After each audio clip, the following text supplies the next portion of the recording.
give a fuck. I'm not doing the fucking stream today. You understand me? Well, I mean, I don't care. We're not doing it. I'm sorry. I Turn it already off. started streaming. Turn it off, Claire. No need. I've already started streaming. Look, no, we're not doing this. Turn it the fuck off. No. Turn it off. Nah, it's fine. Hello, everyone. Welcome to another episode of my lovely show, Max Fury. Hang on. Steph, do you mind checking to make sure the stream is to make sure the audio is good? I refuse to be a part of your game, Claire. If that is your real name. That's a real shame. Okay.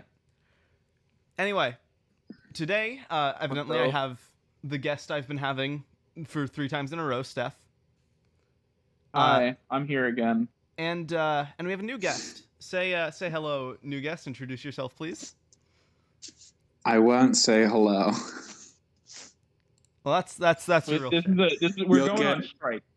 You'll get nothing out of me. God.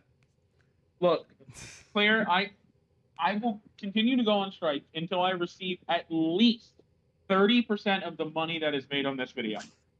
You know what? That is fine.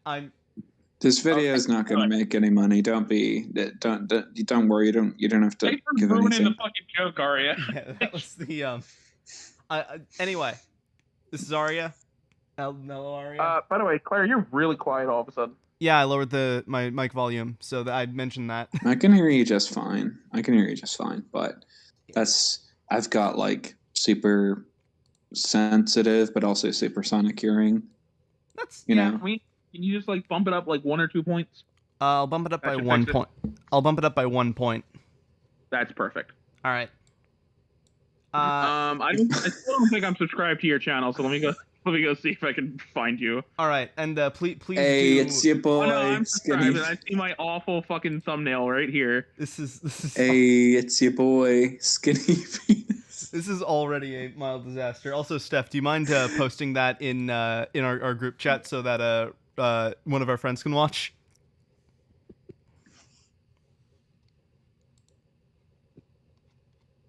Hold on, I gotta turn up the fucking audio.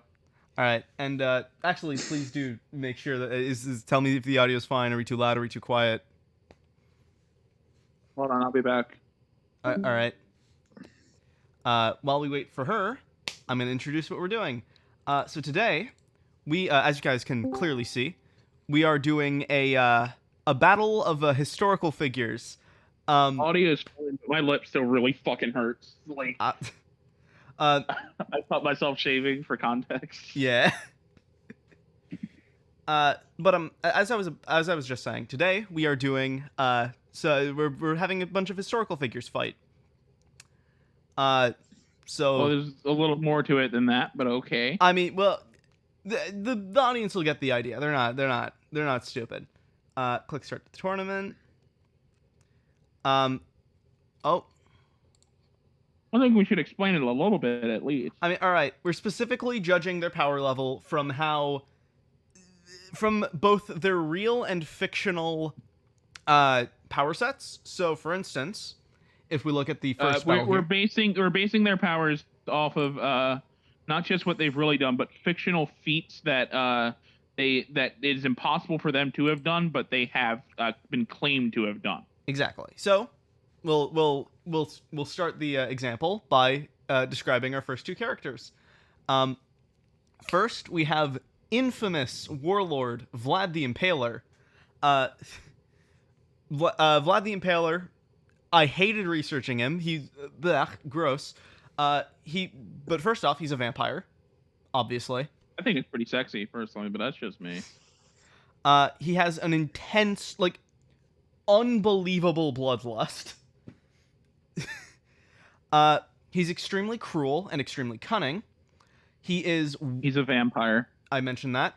He is extremely well educated in the art of war, specifically in guerrilla and psychological warfare, like in guerrilla tactics and psychological warfare, all that. His favorite method of execution is impalement.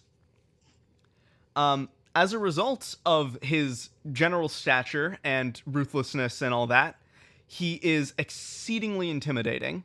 Like, you know, you look at this guy, you think bad news. As mentioned, he's very ruthless. This one's weird, and I didn't research it too much, but it was interesting. He is described occasionally as a masochist. So, he's a bit of a masochist. Just like Markiplier, then. He hates Turkish people. He's very racist against Turks. As you could imagine, Warlord. I hate the Turks too, specifically the young ones. Yeah, no, their news site's awful. He's as you can imagine from a Warlord, he's an extremely skilled combatant, and his weapons of choice are a scimitar and a very large impalement spike. Also, there's a chance that he may be a future Dead by Daylight killer. So just I hope. I have hope in my heart. Yeah, there was, for those unaware, there was a clip from the archives released not too long ago that seemed to tease a vampire Dracula chapter. Of course, with Dracula being inspired by Vlad the Impaler. It is like basically Vlad the Impaler will himself be in Dead by Daylight at some stage by the looks of things. So, hell yeah. Fingers crossed. Fingers crossed. Anyway. And also, I don't care. I'm also just gonna, open a new tab, turn on the picture of Vlad the Impaler. Hang on. As you can see, I tried looking it up, but couldn't find anything. This is Vlad. This is what Vlad. This is what he looks like. I'll post an image for you both. This is how he's very he's got a nice schnoz. And them lips. Yeah, he's got some good dick sucking lips, you know. Exactly. Now the next character, who I'm actually gonna start at. He looks really derpy in this photo. He does not give the look of someone that slaughtered thousands of people and drank their blood.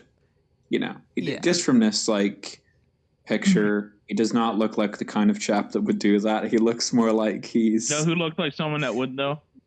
Bruce Lee. He sort of derpy eyes, you know. Oh. For context for our viewers, Steph just posted an image of Amogus. The red one, to be specific. Now, except it's a me sword fighter. Next character is Bruce Lee, as you guys can see from the from the image being shown. Now Bruce Lee, very interesting, just insane fucking strength. Like just allegedly, he once kicked a punching bag so hard that it flew through his roof into his backyard. Fuck. The punching bag was full of car parts also. That too. He can stop a man's heart with a single punch. He has basically extreme reaction speed, extreme movement speed, extreme attack speed, insane speed in basically everything. He has also mastered every single martial art known to man. I wouldn't go that far. He's mastered a load of martial arts at the very least. Yeah. His main issue, I don't think he uses guns. Or like any ranged. So, Steph. Well, he does use guns. I mean, look at his arms; those are guns. Oh, yeah. I mean, yeah, no, he is. I'd smash. That's all I'll say. I mean, he probably has a small dick. Just saying. I'm sorry, but hey, can't say that. Asian guy who's incredibly muscular. No, that's small dick. He's got big dick energy, but the dick is probably small. I mean, it doesn't matter the size; it's how you use it anyway. I mean, Bruce Lee would definitely use it in the correct way. So I feel like if Bruce Lee could stop my heart with his small penis, that's good enough. You know? Anyway, Steph, dear God, would you care to roll 1 out of 51 for me? Oh yeah, certainly. Let me I have to reopen the number generator. Hold on. All right. Also, for context for new people and for Arya, the way we do this, we roll a stage. I have 51 stages lined up. Then we flip a coin, and if that coin is heads, then we also roll a random event. And if we get a duplicate stage that hasn't had a random event, we will vote on whether we re-roll it or add a random event to the stage.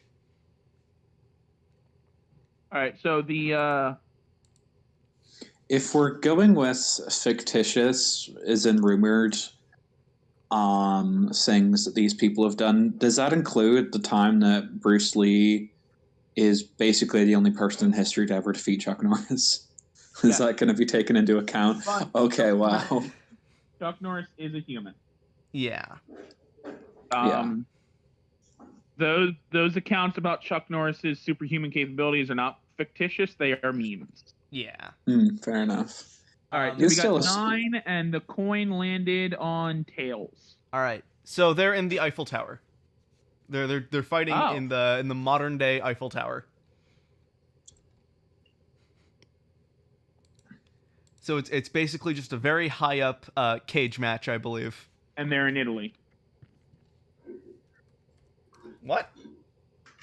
They're in no, Italy. the Eiffel Tower's in France. The Leaning Tower of Pisa is in France. Oh. What? No, you're You're messing with this, right? I mean, okay, fair enough.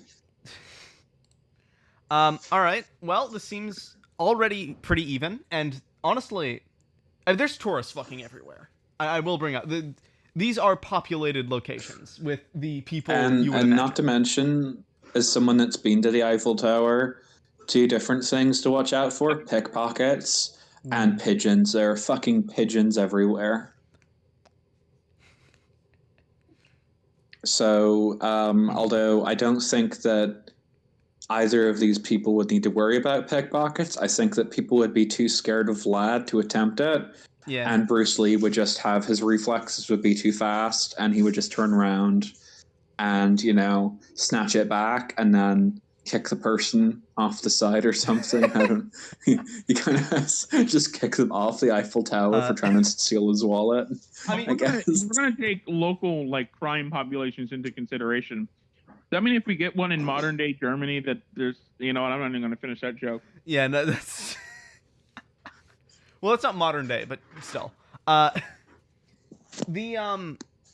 here's my immediate. No, I wasn't talking about that. I was very anti-Muslim joke. Let's put it that way. Oh, okay. That's yeah. Anyway, here's the other thing. The first thing I think happens is Vlad turns around, impales some random passerby, and then just fucking I don't think he just does that randomly. I don't think he would just do that randomly. I don't think so either. But I still think that'd be the first thing he does as an intimidation tactic. While Bruce is even still looking around. I think he would hard focus on Bruce Lee, if anything. I think maybe what happens I feel like intimidation is something that he would be an afterthought for him. No, he fully understands the importance of intimidation and especially in this kind of fight. I think he realizes that his direct intimidation isn't working, and then he would focus on that personally. I mean, also, are we sure that it wouldn't his immediate? Bruce Lee knows who Vlad the Impaler is. I assume.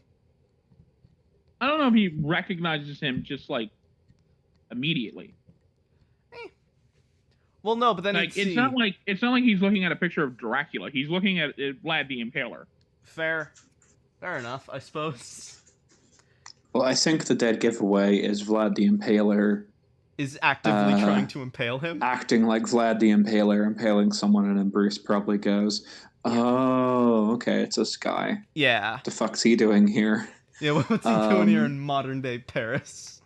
What's he doing in modern day? I mean, I don't think Vlad would freak out over the modern technology. I think he'd just be too so consumed with bloodlust that it wouldn't bother him. He would just see it as an opportunity to kill some people. Yeah. Whereas a lot of other figures in this situation would be like, what the fuck's a radio? So, but he's just like, oh, what is this radio? I can use it to kill people with or something. Well, he also like I don't think he's just going around killing random tourists. So I think he's hard focusing Bruce Lee, and if anybody just so happens to be even close to in the pack that he's in, they're dying. Yeah, that actually I agree with that. And there probably is, because Paris Eiffel Tower is fucking crowded. Probably skewers a pigeon when he goes for the person as well. just because the Eiffel Tower is fucking covered in them. There are pigeons everywhere. A pigeon kebab. It's a pigeon. Yeah, he gets a pigeon on the end of it that like coos as it dies. Honestly, I think just seeing him fucking brutally impale like several passerbys would be enough for Bruce to be thrown off his game enough to give Vlad the advantage and possibly give him the 6 out of 10 times win. I think, personally. I don't know. I mean, Bruce might. I don't know. With Bruce, it might just kind of send him into a righteous fury, and he's like, "Oh, this dude's a bad dude. He's going to go down." And at the end of the day, all he really needs is one hit, and Vlad's dead. Well, not goes for really, the heart because he's a vampire. He can stop a man's punch. Oh yeah, okay. Well, fair enough. Bruce isn't going to know he's a vampire. Exactly. He's gonna. So that's the other thing, I guess. Yeah. And what is the one thing that can kill a vampire? I just realized. Wait a minute. Stake through the heart, sunlight, going over running water, holy water. I'm mostly focusing. Bruce doesn't have Haman as much as that idea would certainly make me smile. I think he would definitely be. Well, if he was in that universe, he definitely would be a user, at least, Yeah. For those wondering what the fuck I'm talking about, I am, of course, talking about JoJo. Of course. So, I don't think Bruce Lee needs a stand, though. I think he would be his own stand. Honestly, just himself. Honestly, I'm thinking about this a little more. Personally, I kind of disagree with I think any sharp object through the heart would work fine. Problem is, Bruce Lee does not have any sharp objects. Yeah, well, yeah. He can punch very fast, but that's in D&D terms we would call that not piercing damage. It would be some form of blunt damage, bludgeoning damage. That's what we would call it. Bruce Lee is essentially the epitome of a D&D monk, to be honest, and definitely like way past 20th level. And they use bludgeoning damage because they punch a lot. He does not do piercing damage, which is kind of key for going after a vampire. Yeah, and yeah, I think this becomes a bit of a war of attrition. But Vlad makes it out on top, I think. Like 6 times out of 10, as said. It's gonna be a close fight for sure. I think Vlad gets it in the end, though. I don't know. Bruce is like lightning quick. Vlad's more of a. I don't know. Bruce definitely has a speed advantage. He would. See, it would be a case of him figuring out the weaknesses as he fights, because he was, Yeah. Although obviously a key part of martial art is figuring out, like, oh, what can I use to my advantage? Like, if someone's really, really big and burly, it means that, they're gonna. You just need to outlast them, and then you can sort of use their own burliness against them. But with him being a vampire, yeah, I don't really know if there would be a dead giveaway for that, because Bruce is definitely aware of what a vampire is. Oh, also, obviously, this is taking place at night. I will bring that up. obviously. Oh yeah, of course. Well, it would have to. It would have to. Yeah. Even more pigeons in that case, I imagine. Some less tourists, but definitely enough where you can nab a couple of them. Yeah. Now Now I think it's just a case of. Here's the other thing, which is the other big thing that makes me think Bruce loses in the end. Bruce does not have very much durability. He's a glass cannon, I'd argue. Bear in mind, he's much more in the cannon section. He could definitely take a few hits. But I don't think, unlike a few of these other fellas who we'll get to, he definitely could not take several stabs or spears in the stomach. Oh no, like he's just down. He could probably take maybe one or two and then just hold on out of spite. Yeah, he could avoid them, but all it really takes is one hit, one or probably two hits for him to go down if we're talking about him actually being stabbed. Certainly if he gets punched, he's probably going to walk it off, but this guy's coming at him with a big, pike thing, which I suppose gives him range, but given... You see, I don't really think a pike or like a long weapon would do much here because they're in quite a crowded area. There's pigeons everywhere. There's just a lot of stuff that you couldn't really do much with it. It's not really an open space. It is like is a cage match. So it's like the ranged weapon of the pike is kind of useless. On top of that, if he uses it like a driving weapon, drives it forward, that leaves him open. Yeah. Granted, he has he does have the scimitar, but still, that means that that gives Lee like a chance to get in.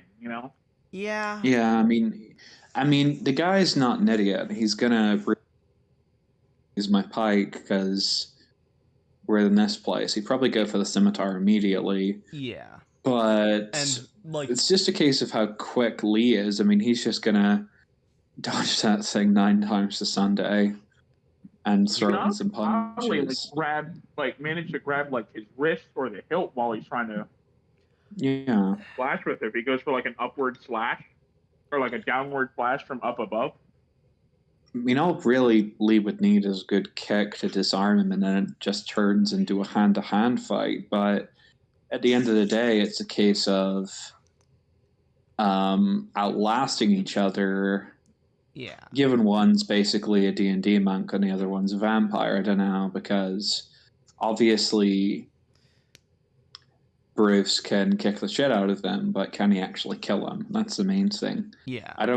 Because stopping a man's heart is one thing, but the guy's a fucking vampire. He's undead. He's undead. That doesn't matter. He's got a fucking fight right there. Yeah, but it's a case of how does Bruce know that your man's a vampire? Unless he does something to show that off. Does the guy have fangs? And are we talking the typical Dracula, he's got his fangs and I'm imagining sort of the red eyes and everything, or are we just talking more? It's more subtle.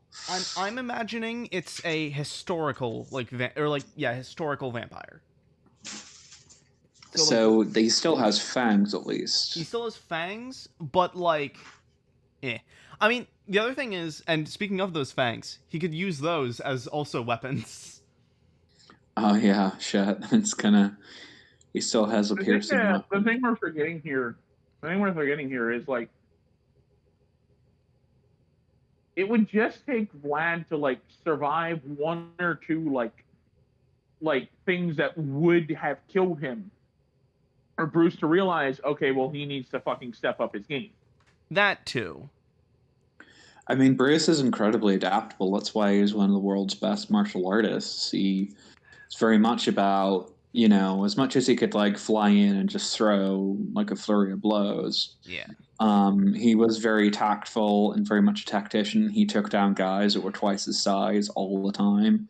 And it was a case of figuring out, what's this dude got going on? What are his strengths? What are his weaknesses? And that's sort of key in martial arts. And what makes a martial artist different to just basically a street thug that's I'm just going to run in, punches blazing, and see and hope for the best. But Bruce Lee is sort of more Yeah. Bruce is not going to hold things he's not going to hold back. He's going to go for a lethal blow as soon as possible. Whether that be a hard hit to the chest, hard hit to the head, hard hit to the throat. Those are going to be the three parts he's gonna hard fucking target. Yeah. And when he realizes that's not doing much, he knows that he needs to step up. He knows that he needs to take a weapon. Well, he needs to get this kill as soon as possible. Here's the thing, though, and this is also a big thing. He doesn't have very much experience with weapons. He has experience with martial arts. They're two very extremely. That doesn't matter, though. That doesn't matter. I know he doesn't have that much experience with weapons. He has some experience.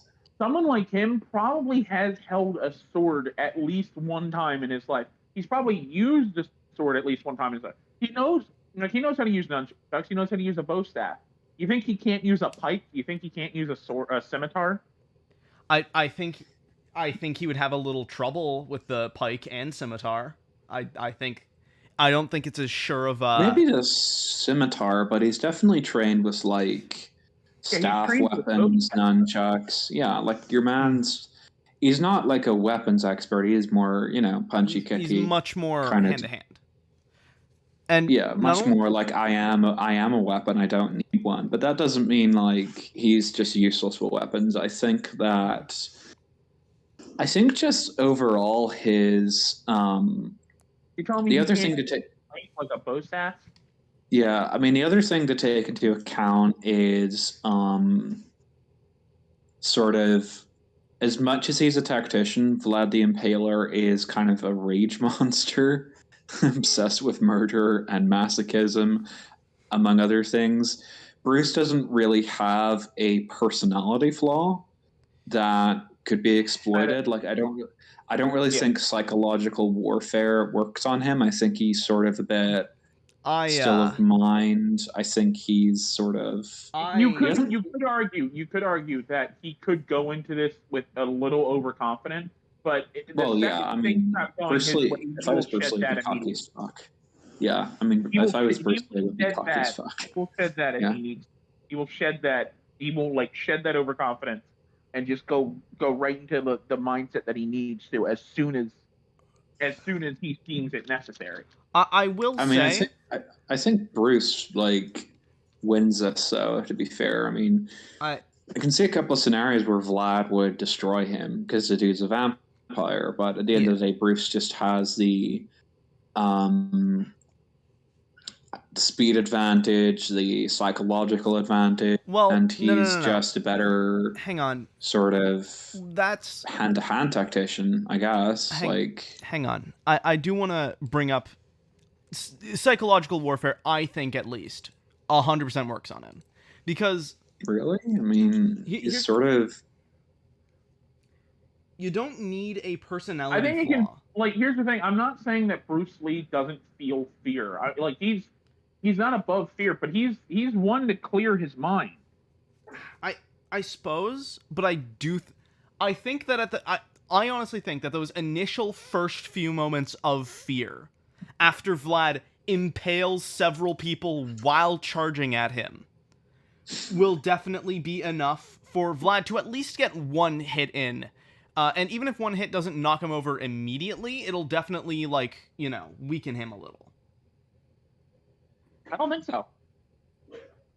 Well, you don't think so because you're biased towards Bruce Lee, but. Well, no, I mean, Bruce is just sort of you're talking about, one of the greatest martial artists to ever live, who's kind of the closest real world equivalent we'll ever get to a D&D monk at, 20th level above. And then the other dude is a psychopathic, rage monster, masochistic vampire from the Middle Ages. I mean, there's just a lot of. Yeah, I feel like Bruce Lee can keep his calm in that situation. I feel like he's gonna be a little scared at first, but I feel like he'll be able to very quickly get and keep his calm. It's ultimately about the fight instinct, and Bruce Lee is definitely more of a fighter than a flighter. And when confronted with a threat against his life, his instinct is going to be first instinct is going to be, oh, I gotta step up my game or I'm a dead man, and that would give him it would mean I that, feel like- I mean, I'm not saying he's immune to psychological warfare. It's just, it would need to be more, I'd be talking more sort of like Hannibal Lecter going against Bruce Lee and kind of just breaking his psyche rather than, oh, I'm a little bit perturbed because someone just died in front of me, kind of psychological warfare. No, you seem to... I feel like, look, let me just explain how I think this plays out. Bruce and, they see each other.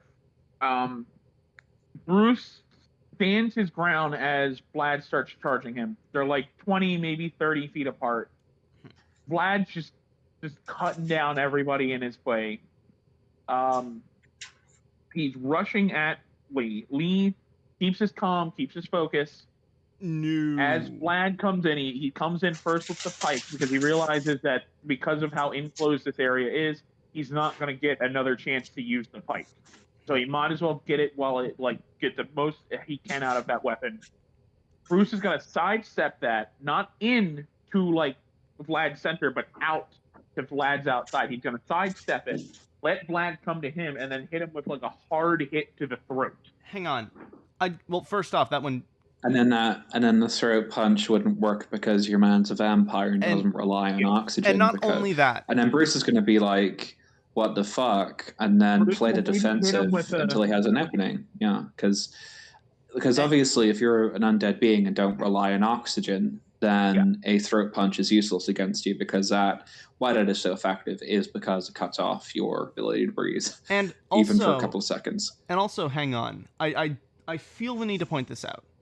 You're trying to tell me, Steph, that he isn't fucking terrified, that he isn't at the very least mildly perturbed about fucking the guy I just showed, not on the stream, but a guy who I showed in the fucking the Discord, charging at you, stabbing people with pike, with a big pike, and fucking slashing at them with a scimitar. You don't think he's going to be at least a little taken aback by that? I mean, he's definitely going to be taken aback. There's no way that wouldn't affect him. I'm not saying... I think he's going to be fucking terrified. That being said, he is trained to keep calm, to keep his cool in situations like this. But he hasn't been in a situation like this, I wouldn't say. That you know of. That is... Not this exact situation, not to this extreme, but still. That... Not to this extreme, that's... He has been, if we're going with fictional accounts, he has been in many... Oh, give me a second. I'm going to move to another room. The TV's just being turned on. All right. 1 second. While you do that, I'll take a moment. I'll use the washroom real fast. Okay, right. Okay, I'm in the other room now. I just had to... TV just got turned on, so that's that. I didn't want to have that music on in the background. Right. Okay, so we're just waiting on her returning. Yeah. Okay, I suppose for those watching the stream, we can do an intermission. So you can go to the lobby, you can go take a piss, or you can go and strangle the neighbor's cat. I guess if you're a serial killer in the making. You said strangle. I thought you were about to say something else. No. Please don't actually do that. I am more of a dog person, but I like cats. Do not hurt them. They're kind of adorable. I thought you were going to go tell them to jack off for a few minutes. Anyway. Honestly, I mean, I can do that too. So, I just want to bring this up. You can do that while you strangle the cat, if you really want to. I just want to bring this up. We've been at this one for over half an hour. I think I'm outvoted. I think we should move on to the next one. All right. Okay, so yeah, Bruce. It would be I would say in conclusion, it would be an incredibly close fight. Bruce would come away with very bloodied, very sore. Definitely needs a couple of weeks in hospital. But at the end of the day, he does just have a lot of advantages against Vlad. That is the reason for my decision, and same for mine. I think he can keep Vlad at bay long enough for him to figure out, oh shit, this dude's a vampire. I gotta take him out the good old fashioned way. He's gonna figure out he's a vampire, but I think he'll figure out oh, well, this is ineffective. I need to step up my game. Yeah. I don't eventually try enough things to And I don't think that'd eventually be quite take him enough. down, I guess. I don't think that'd be quite enough, but still. We're done with that for now. Like, puncture his heart, cut off his head. Either of those would work. Next up, Blackbeard. Let me just grab an image. Yar. Stage number is 23. Well, give me a second. Oh, this is. Oh yeah, that's right. That's after. This for. Well, don't tell us what it is just yet. Hang on. I'm chuckling about this image. So Is it Blackbeard from One Piece? it's not Blackbeard from One Piece. Oh. Oh no, it's this picture. Jeez, where he's fucking. So He set himself on fire. So Blackbeard, he's extremely durable, as you can imagine, with the getting stabbed, I think it was 27 times, and still being alive. He Drinking is gunpowder for kicks. hang on. We'll get to that in a second. He was a very skilled and equally extremely ruthless, as a result of his skill, pirate. Now, a pirate fighting style is very interesting because it's similar to Vlad, where it is designed to maximize brutality. He's also a demon, specifically one working directly under the devil. He was very, very large. I do want to say this real quick. Mhm. So I just want to explain. I feel like a pirate fighting style needs a little more explanation than that. All right. It's not just about brutality.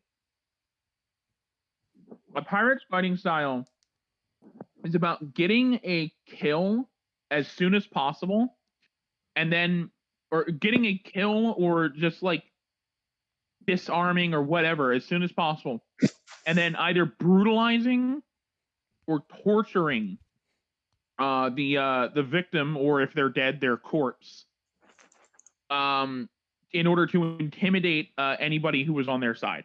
Yeah. In order to get them to surrender, basically. Yeah. Yeah, precisely. In order to get in order to get them to give up as soon as possible. In a situation where they are forced into a battle to the death, that will not work, and except for the intimidation factor, which we've already discussed. Yeah. He's also. And against a lot of these people, won't work. I'd be inclined. Won't work as well. He's also, again, a demon working directly under the devil.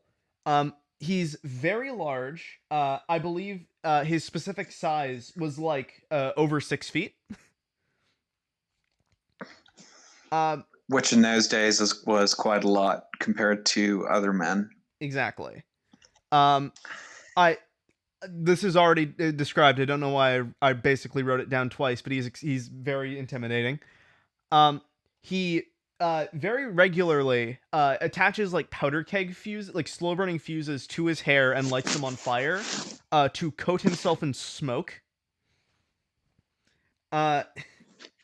He's pretty smart. You know, he's for a pirate at least. He was pretty smart. Records show that he was like decently well read, which for the time pretty insane. So you know, that kind of thing. When enraged, he becomes 100 times more durable, and if decapitated, his body can move freely for a I think it's like a minute. Also, his weaponry is a bandolier with 6 pistols, flintlock, so you know, and a cutlass. Now. Next character, one that my American viewers, all 0 of you, might be well, know pretty well. Hang on, let me just grab an image. Davy Crockett. I just clicked Davy Crockett feats by accident. So since I'm the only American here, can I explain this one? Sure. All right. As soon as you have the image ready. There we go. So this is This is U.S. politician Davy Crockett, who is known for boasting about himself in rather extreme and completely ridiculous ways, to the point that he became a legitimate folk hero. Yeah.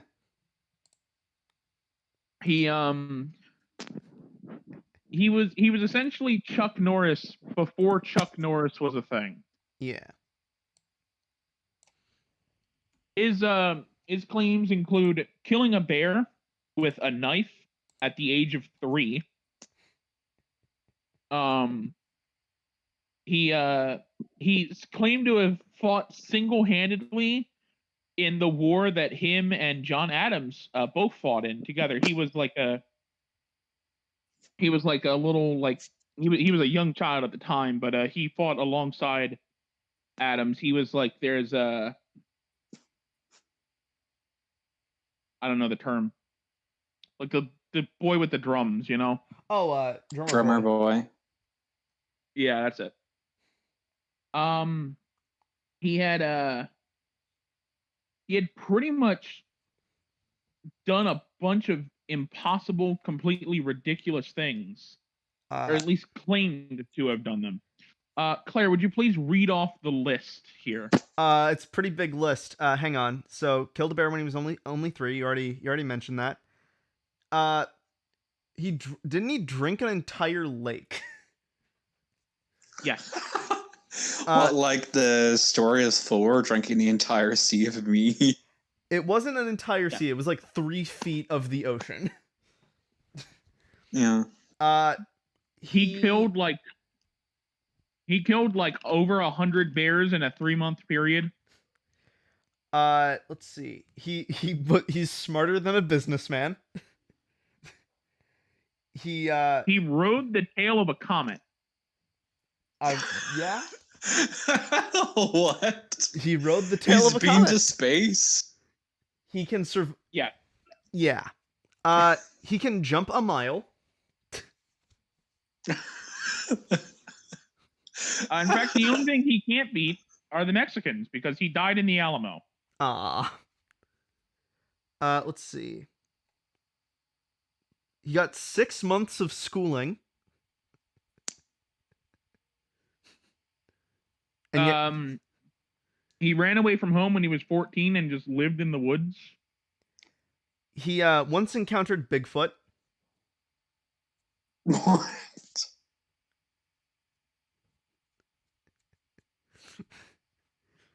And I think that's all I wrote down. Oh, and he's also an expert marksman. Self-described expert marksman. Yep. He also quote, lived in the woods, so he knows every tree. Oh yeah, that too. There's a literal song about this person. Oh, he also fixed the a bell. He's good. He's a good brass worker. Oh yeah, he fixed a crack in the Liberty Bell. Which is funny because he actually just didn't, and that's like super provable. But let's see. However, he's also very arrogant and equally as stubborn. So that's a thing. And he's a pretty skilled scout. Anyway. What stage? Oh, that's what he was. He was a scout under yeah. Andrew Jackson, not What stage did you say? I thought he was a drummer boy. No, stage. Like, where are they fighting? Indians. Where? Like American ones, like Native Americans. Steph, what's the stage? Where are they fighting? 23. 23? The ending of the first Red Dead Redemption. Oh. It's on heads. Oh, so in that case, roll 21. Claimed to have killed 105 bears in 1 year. If his autobiography can believe the expert marksman, and his dogs managed to kill 105 bears during a 7-month stretch from 1825 to 1826. Yeah. Yeah. Fuck. Yeah, I'm just reading. I'm gonna see if there's any more facts I can come up with about this guy. That's St. Patrick. That puts St. Patrick to shame. Hey, St. Patrick drove all of the snakes out of Ireland, so I think through the power of God, so it's kind of still something. Yeah, fair. Also, Steph, what's the event? 21. 21? 21. Everyone in the area is hostile to both characters. Oh, hell yeah. And they're, oh, God. Oh, God. Oh, no. So the U.S. Army, the entire U.S. Army that is outside of John Marston's house, riddling him with bullets. Spoiler, by the way. Oh, and John Marston. Oh, and John Marston. But he's currently being riddled with bullets, so Oh, I did not know this. This is a fact that allegedly Davy Crockett torpedoed his political career by speaking against Andrew Jackson's policy on Native Americans. I believed it was a wicked, unjust measure, the congressman later asserted, and that I should go against it, let the cost against me be what it might. He then narrowly lost his 1831 election bid to William Fitzgerald, who Jackson supported.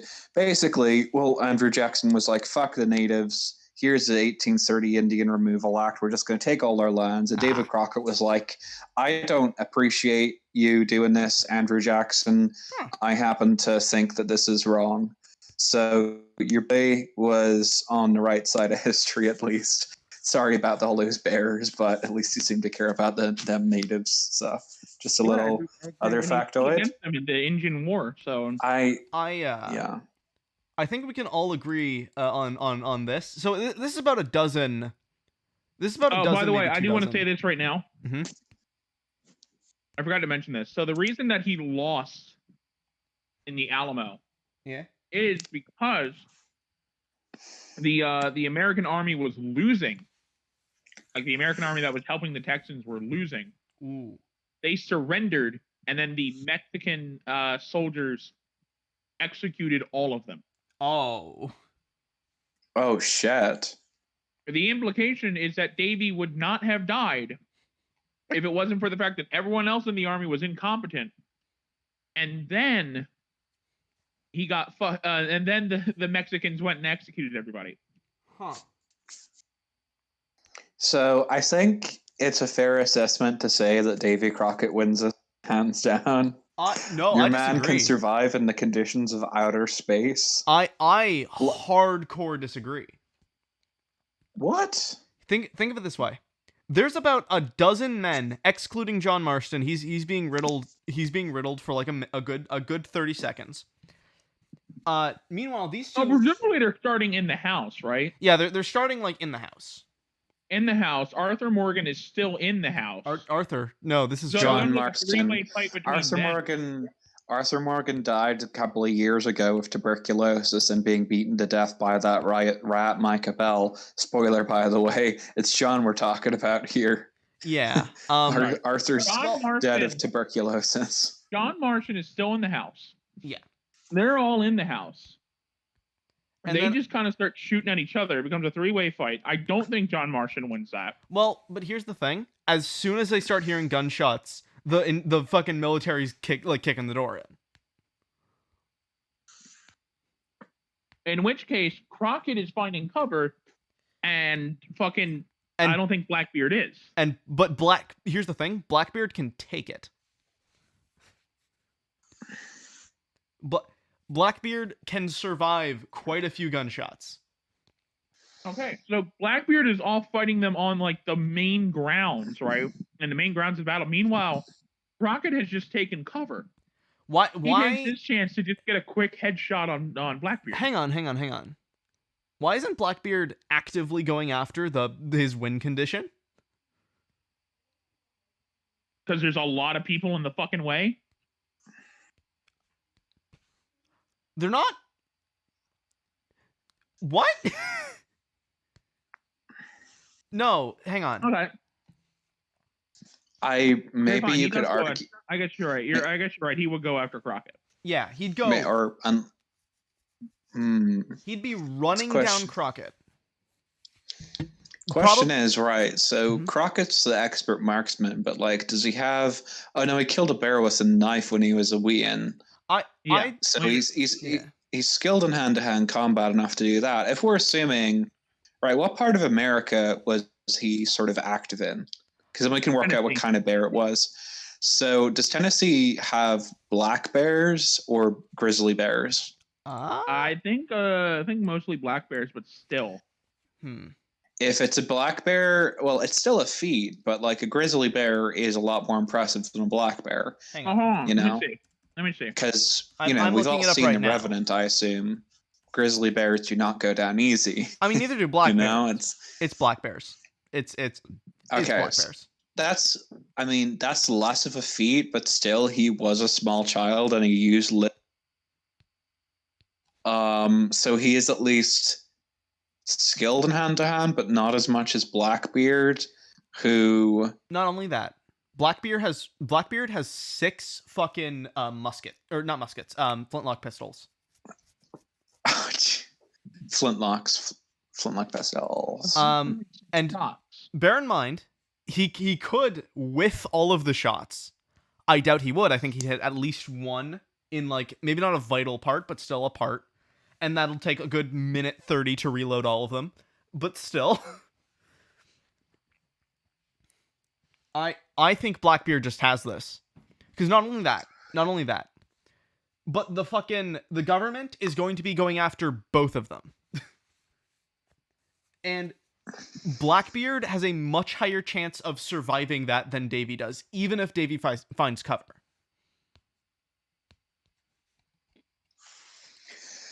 Yeah, I mean, if it's a close quarters fight, Blackbeard wins. But if we're talking like there's a bit of range, Davy wins. But you're saying they start inside the house. Yeah, they start inside of the house.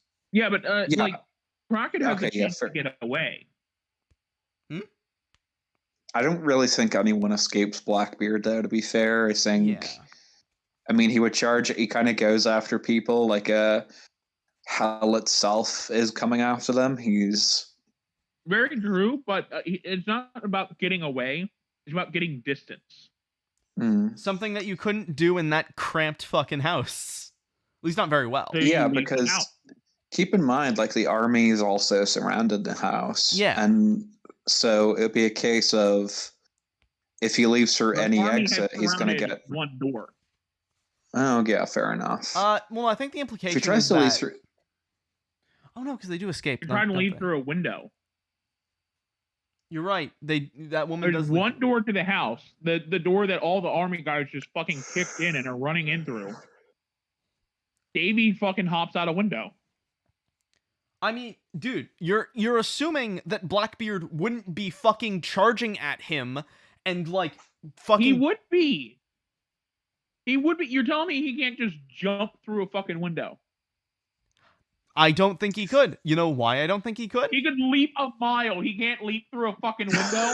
He can leap let me work. An effective chance for Crockett to make that distance. I think Blackbeard just cuts him down. Yeah, and I have to completely agree. More than likely chops his head off, and then goes on to slaughter the Marston family, which is kind of a horrific image.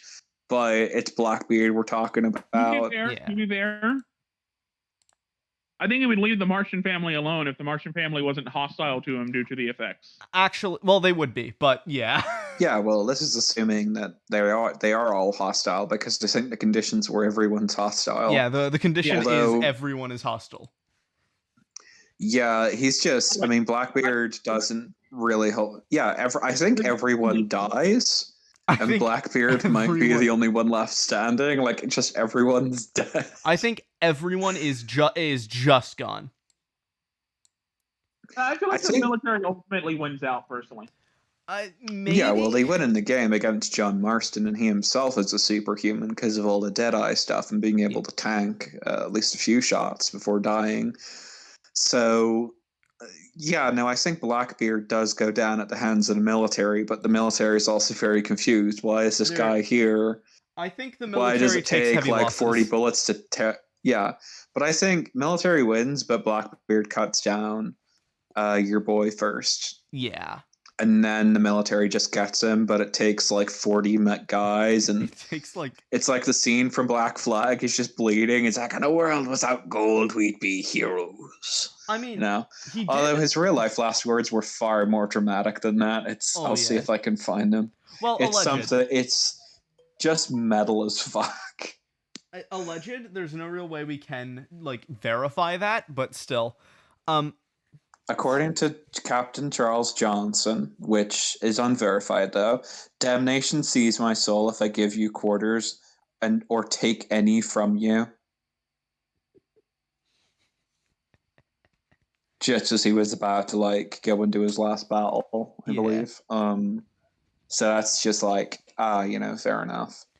All right. Keep in mind, he also in his final fight, because he was ambushed while they were having a party, he would have been drunk, and he was still able to kill all the people he killed, which really just says a little bit more about him. Yeah, it's being intoxicated does not affect his ability to fight.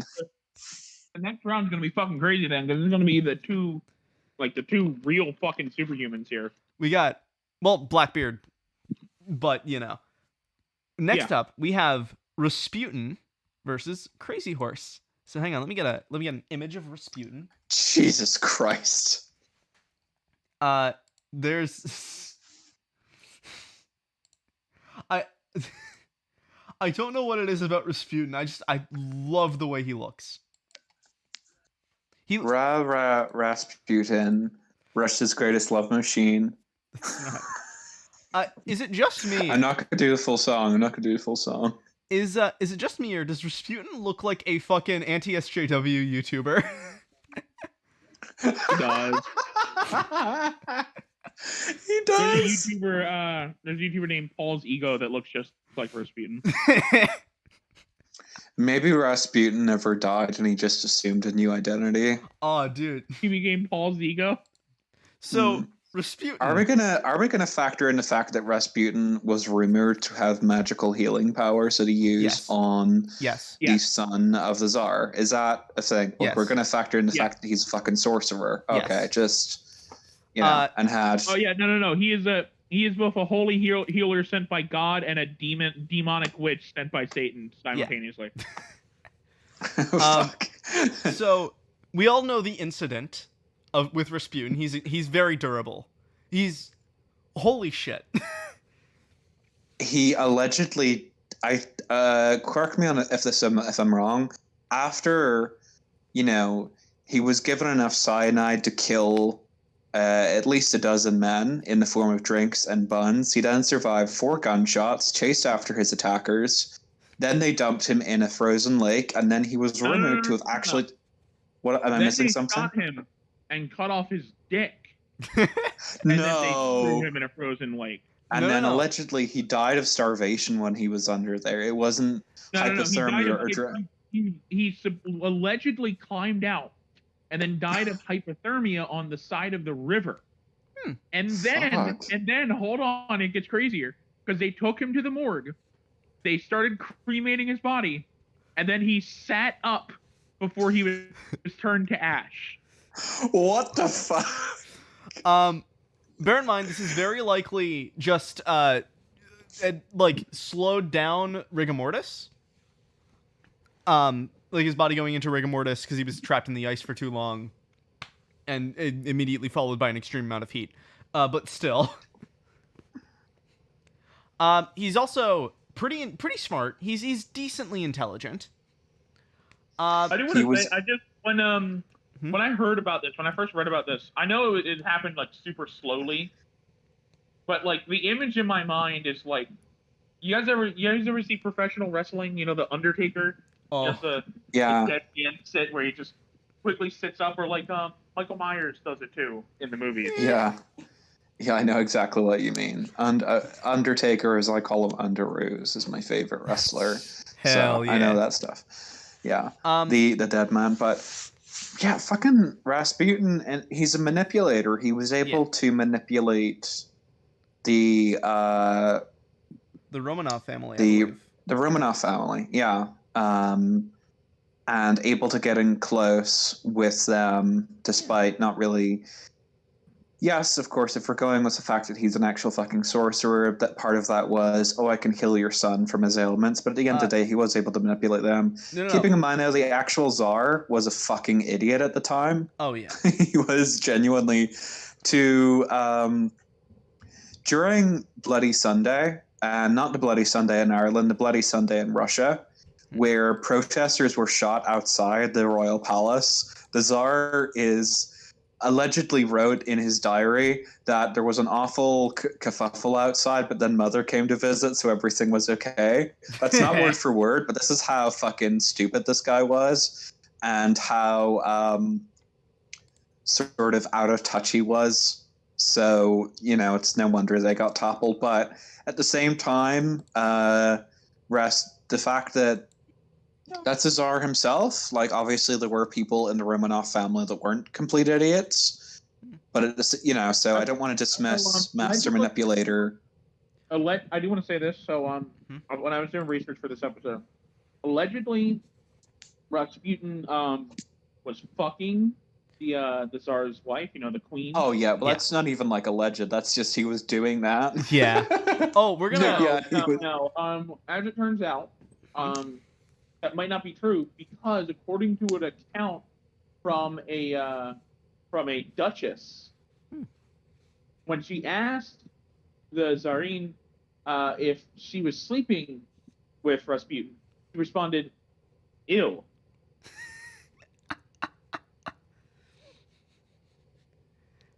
So it's likely that even though he was sleeping with everybody, her relationship with Rasputin was more of a brotherly thing. We're getting to that. As Arya mentioned, he's a very big manipulator. But here's something you forgot to mention. Part of it was the mystical healing. Another part of it was apparently dark magic to effectively brainwash the entire Romanov family. Oh, Jesus Christ. Oh, another thing. Even though he wasn't sleeping with the Tsar's queen, he was probably molesting all of the daughters, including Anastasia. Yeah. Jeez. Okay, so I'm not rooting for this guy anymore. Don't sit here and think he's a good guy here. That's. I'm rude. I haven't even really heard Crazy Horse against this guy. Hang on. Just making sure my internet is good. You cut out for 1 second. Anyway. He's also apparently a clairvoyant and a mystical healer. However, he is also fairly demonic. Also, as mentioned, he fucks. He was fucking everyone. Rasputin, Russia's greatest love machine, as the song goes. Yeah. He was. It's not just that. A lot of alcohol too, fuck ton of alcohol. Yeah. He's drinking the entire Irish nation under the fucking bus, or under the table, rather. Also, it would be under the bus in Ireland, to be fair. Also, he's very charismatic, probably due to the dark magic. Next up, and honestly, next up is effectively the hero of this story. Let me grab an image. There aren't. That's. Hang on. Wait, hold on. You've done research for this, and you've never looked at an image of Crazy Horse before? I have. I just didn't save one, and I'm seeing his memorial, and it's fucking awesome. Here's your boy. Here's your boy, Crazy Horse. Steph, you're the one who told me a bunch about Crazy Horse. Why don't you? Okay. So, we get to the Battle of Little Bighorn, right?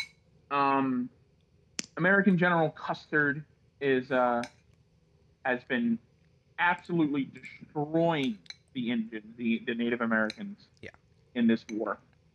So, we get to the Battle of Little Bighorn. It's fought, if I remember correctly, in a dried up riverbed. Crazy Horse, as well as a few other notable Native Americans, but Crazy Horse is the one we remember the most. Specifically, 5 of them. Absolutely fucking demolished Custer. To the point that to this day, when people think about General Custer, they think about his absolutely embarrassing failure at the Battle of Little Bighorn. Yep, they even mention it in Night at the Museum too. That's how famous it is. Let me put it this way. And I think this is the same battle. It might be a different battle. But at one point, it might be the Battle of Little Bighorn, it might be something else. He and 5 other Native Americans, who were also presumably very notable, fucking killed 1,000 trained military people. Yeah, U.S. soldiers. U.S. soldiers. He also has a talisman that makes him completely immune to bullets. Him and his horse are there. There's a particular interesting one. Him and his horse are very much in sync. Yeah.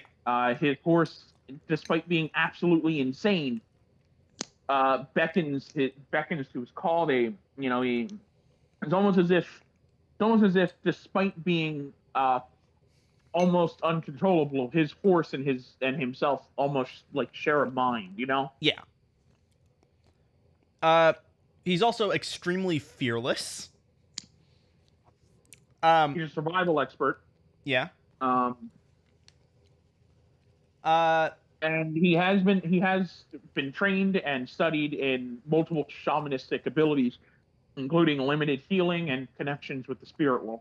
Yeah. He's also a very skilled archer, and he starts with a tomahawk, a bow, and his horse.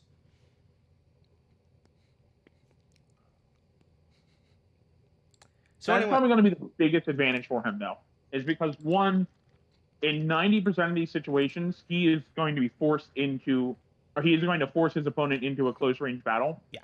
And the fact that he has his horse means that he can prevent them from doing that. Exactly. He is going to be really big, and he's going to be the big equalizer for, like, all these motherfuckers with guns.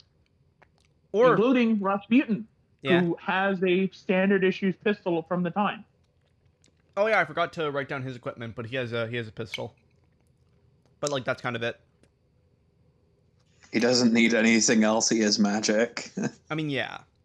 He has magic and allegedly a big dick. I just point out how fucking creepy Rasputin looks. Like, look at those eyes. Mm. Like, for those watching at home, as they always say, just go onto Google, like, right now and look up picture of this guy and just look at his eyes. He looks... I would not let this guy near my children, even if he said he could heal them of some illness. He looks fucking creepy. That's all I'm gonna say. Just so you know, Arya. The thing is, his healing actually did work against sort of. Son. He wasn't able to completely cure him, but he was helping the condition, though very, very questionable through the means. But at the end of the day, it worked. It actually did work. Not like it allegedly worked. Like, no, it actually fucking worked. I also want to bring to bring up something very important, Arya. The people at home don't have to look it up on their own. I'm on stream showing off. That's why I'm like grabbing pictures. I'm doing it like on stream.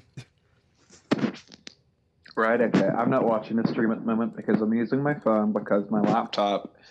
It will explode if I try to use it for anything. Hell yeah. Anyway, do you mind, Steph, rolling the stage? Oh yeah, sure. I was eating sunflower seeds. Sorry. That's fair. I'm eating stir fry, so.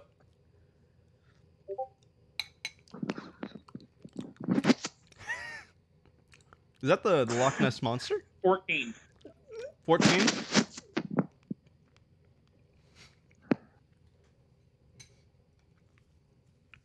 Ah, fuck, I poked my eye. Stalingrad, as depicted in the Call of Duty Black Ops 3 Zombies map, Gorod Krovi. I'm sorry? Stalingrad, as depicted in the Call of Duty Black Ops 3 Zombies map, Gorod Krovi. Arya, can you please Can you please remove your mic from the inside of your anus? Ew, don't. What? Your mic was doing. And we got heads and 10. So they're in a Call of Duty Zombies map, and both fighters are completely blackout drunk. Oh, fuck, man, that's real good for Rasputin. Like, I was already under the assumption he was already blackout drunk. They're both fucking... Fuck, they're both inebriated in a Call of Duty Zombies map. Are there zombies there? That's the important question. Yes. I don't think there should be, simply because we already have a stage condition where, oh, there's zombies. Actually, yeah, no, you know... Well, no, every character is a zombie in that one, but fair. Excluding the fighters, but, you know. That's fair enough. Said I don't have dragons because I looked up for a description and that map apparently has dragons. Hang on. Yeah, give him the dragons. Yeah, we'll I know that one. We'll do dragons. Oh yeah, we'll allow dragons. So at first it was immediately looking like Crazy Horse, but now that they're both blackout drunk. Is his horse drunk? That is the main question. Well, they basically share a mind, so I guess if the he's horse drunk, is drunk. I guess if he's drunk, Yeah, the horse was already insane, so now it's just like, if anything, that's just not what's the term?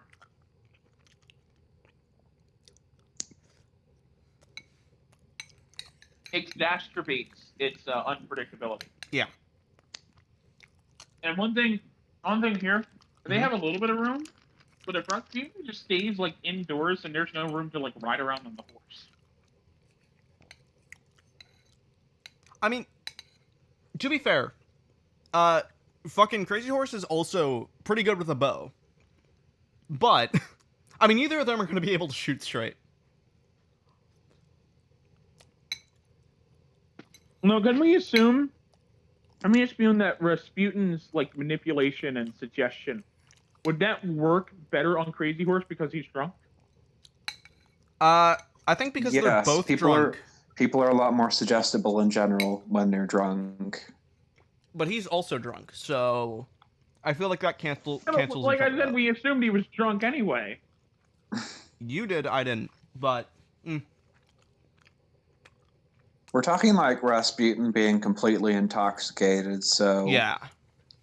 I mean, I assume both men can hold their liquor, but at this point, the Native Americans what kind of liquor did Native Americans have? I don't think they had any. I think they used weed. Fuck yeah! Hold on, did they use? Surely they had access to alcohol before the the genocide started. I mean, actually, they probably did, because a lot of towns did let them, like, effectively, like, be patrons there. So, especially in Crazy Horse's tribe. Some Native American tribes produced weak beers, wine, and other fermented beverages, but had low alcohol concentrations. And were mostly used for ceremonial purposes. The distilling techniques required to make them stronger, potent forms of alcohol were unknown. Yep, they drank. Some of them drank, some of them didn't. Yeah, because the reason why alcohol use is so bad in like with Native Americans now is because like they didn't have fucking 500 years to build up like a slight immunity to that shit. They're not like the Irish. We've had it for a very long time. Or like, the Russians. Like Native Americans are like famously like have really, really weak like really, really like how do I say? Weak alcohol tolerances. Yeah. Okay, keeping in mind, both men are intoxicated. It would probably just take a little less to get Crazy Horse drunk compared to Rasputin. Yeah. But they're Do basically we still put at them the same level of blood drunk. alcohol level, or at the No, same no, no. level of like? To get them both radarsed, as we say here, which is just completely drunk, Yeah. you would need less for Crazy Horse than Rasputin, but they're both the same amount. I imagine the same level in comparison. It's just Rasputin probably needs a full like barrel of vodka, and Crazy Horse only needs a couple of drinks because he's a bit of a lightweight. I feel like we get him up to the same alcohol blood level, personally. I disagree. Mm. I think it's the same level of drunk. I think we get him up to like. We get them both up to like hold on, what's I mean, Steph, either way, they are both completely shit-faced.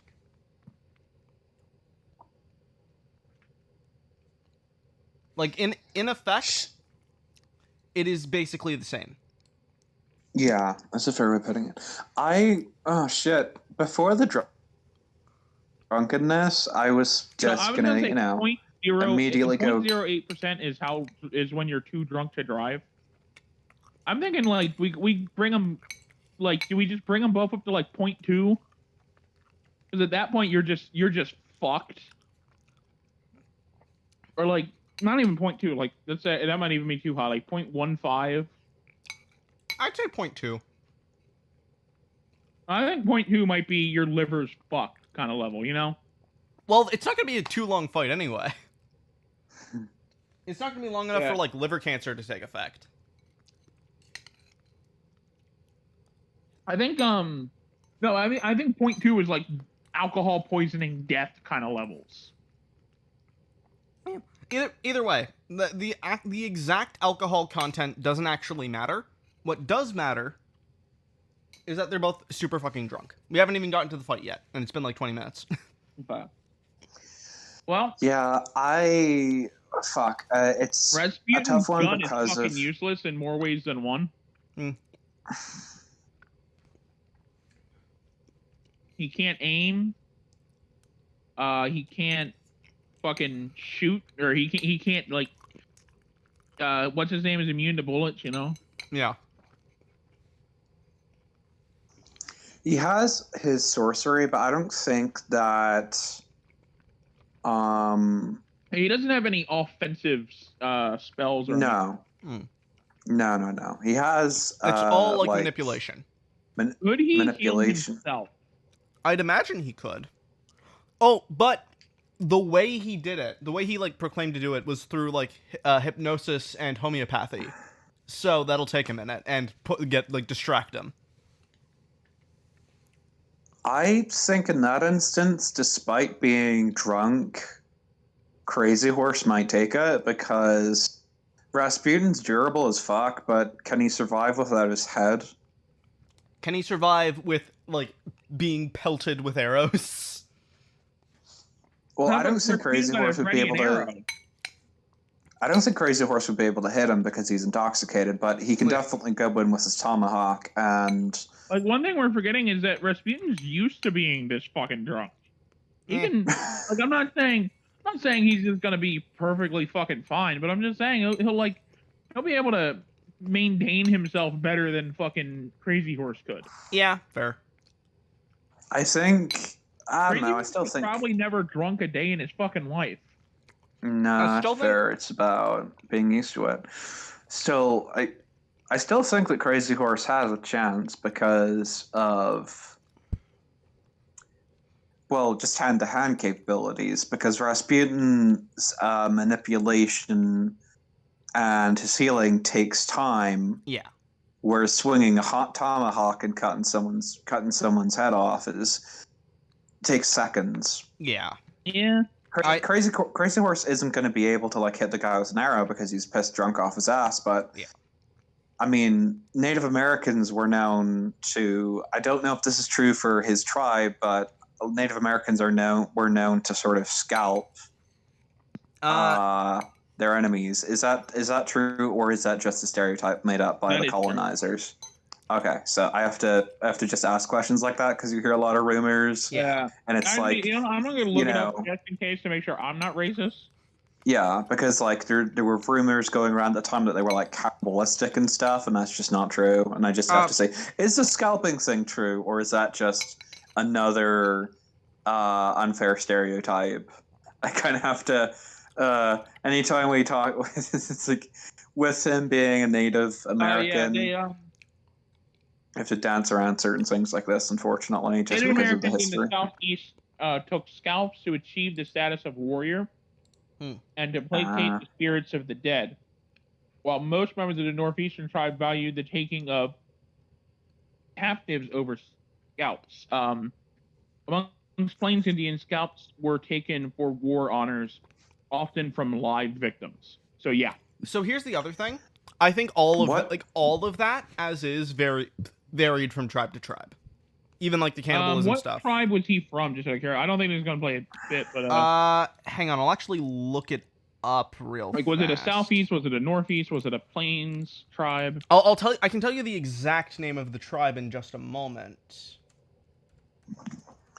Okay. Well, it's just like I'm not sure if Rasputin can survive. Well, no, he probably could survive being scalped alive, but it's still something to take into account if that is something Crazy Horse. That's the thing we're forgetting. Rasputin's adorable as fuck. Yeah. Yeah, it's just like after scalping, I don't think like. If he survives being scalped, then I think it would just be a case of hitting him with everything else until he eventually goes down. Yeah. But I don't think Rasputin can survive without his head. Yeah, and I have my doubts that Rasputin could really fight back against such a skilled warrior. I mean, point blank, They're from he could. South Dakota, so I don't think they would be scalping. No. Well, I think he would still eventually take the guy's head for a trophy, but just out of why is nothing working? Yeah. I should try taking his head off because nothing else seems to do the trick. I've at least gotten an arrow into a vital part, even if intoxicated, he's going to land at least one arrow. Yeah. And then get pissed off. I can hit this guy because I'm drunk and just run in with his tomahawk and just go to town on him over and over and over again. Hot minute. I didn't catch that. What was that, Steph? I'm saying, especially considering Rasputin's probably just going to stand still and try to shoot him for a fucking minute. Yeah, probably. I think we all agree. I think we're basically just repeating what we're all thinking. Crazy Horse wins this, I think. Yeah. Goodbye, Rasputin. You will not be missed until we get to Losers Round 1. Next up, final round before Losers Bracket. Archimedes versus Ivar the Boneless. Let me just grab an image of Archimedes. I probably horribly butchered it. Give me un momento. There's the better one. Ooh. I'm seeing an image of him. That's what Archimedes looks like. Forehead big. Big forehead. That he needs room for his big forehead to have room for his big brain, Now, speaking of his big brain, he is. His forehead's bigger than mine. He's got the biggest forehead I've ever seen. It looks like there's a fucking. This was like Jimmy Neutron back in ancient Greece, Yeah, we're about to get to that. Actually, he is the smartest person here. He starts with all of his inventions, which I will mention all of his inventions. A steam cannon, which was like a gun like a big fucking siege weapon that shot explosive rounds. A fucking death ray, which reflects sunlight to make a fucking death ray. It's a mirror that reflects sunlight to a super powerful laser that can burn down a ship. The metal claw, which is a giant metal hand attached to a big wooden arm. The Archimedes screw, which was a screw device that transported water upwards, and a catapult. Yeah, just fucking catapult. And again, he has like extreme intelligence, like holy shit intelligence. Well, that's why his head's so big. He has to fit his giant brain. Yeah. That being said, there isn't actually that much to him other than his hyper intelligence and all that siege weaponry. Next up, Ivar the Boneless. Let me just grab a lovely image of Ivar the Boneless. This is him from Vikings. This is almost certainly not what he looked like. It's taking a minute to load. Hang on.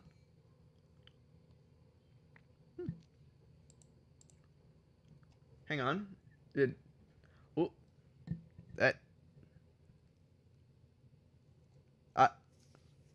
I think my internet cut out for a moment. Okay, there's no way that he was. There's no way he looked like that. There's no way he looked like that. Now, Ivar the Boneless, he had brittle bones disease. As a result, he couldn't walk. So, he is always carried around on a stretcher by 2 unarmed Viking warriors who carry him into battle. And like that's their job. They can fight, but like they're also unarmed. He is, very, very tactical, very smart, and very clever. He was described as extremely handsome and decently tall. Insanely proficient with a bow.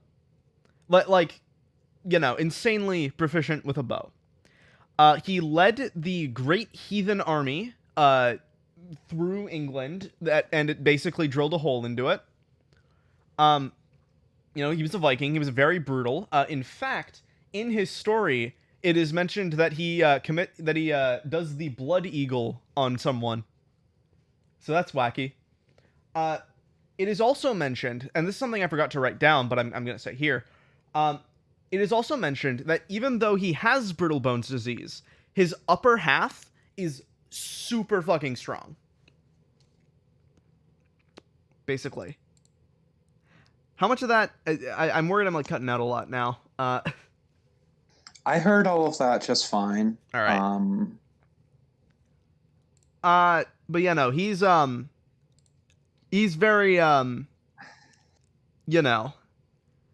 he sounds a little basic, but he's a fucking not legless, but person whose legs don't work because brittle bones disease. And he's also a Viking, so For those unaware, what is a blood eagle? Okay. So here's how a blood eagle is performed.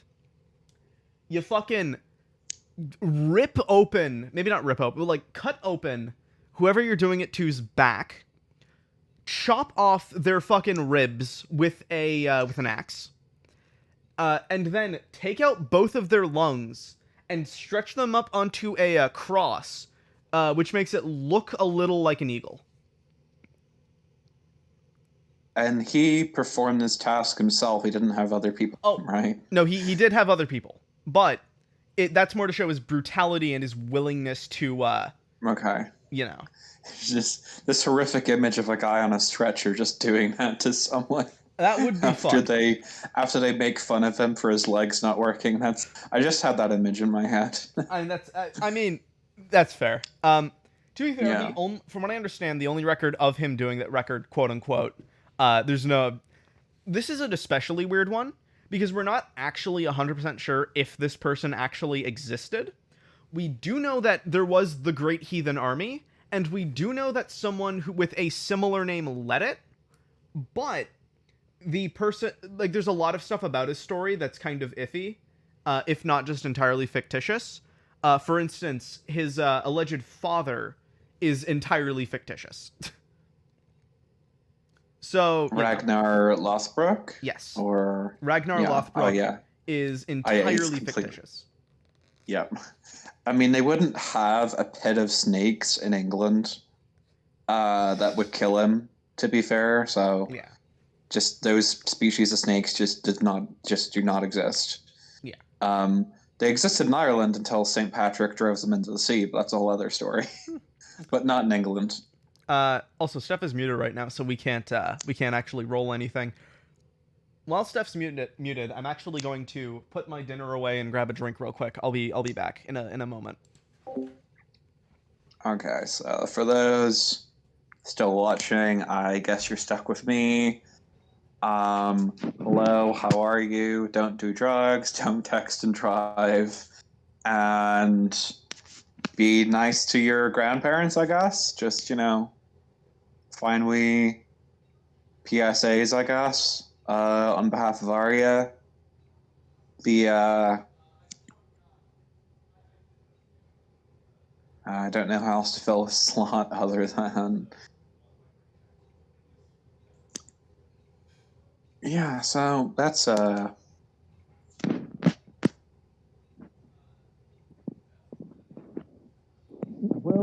for the sake of viewing, post this. Oh, well, that's not going to work. I was trying to show the memorial of Crazy Horse, which is etched into the side of a mountain. Pretty cool. I think it's superior to Mount Rushmore, but then again, I am perhaps a little bit biased, given I'm would be somewhat sympathetic more to the native side. But you should check it out. I seem to be unable to post an image.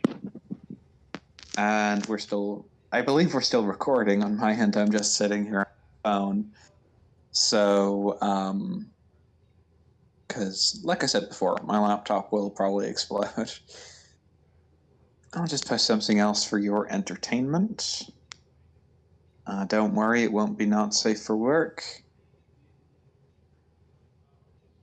Surprisingly enough, I do not have any pictures like that on my phone. For those of you, given we have been discussing, I have made a few mentions to my beloved home country of Ireland, you can enjoy this little picture. It's three of the characters from Father Ted dealing with The Exorcist. Now, those of you in the States, those of you outside, basically Europe, will not know of this wonderful program. Hey. And now I can delete this image because people have returned. There we go. Just trying to fill airtime. That's fair. Steph is currently still MIA. That's weird. That's concerning. Arya, do you mind grabbing a random number generator and rolling between 1 and 51?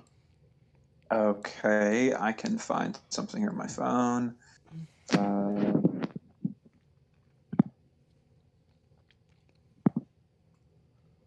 27? 27. The Simpsons house.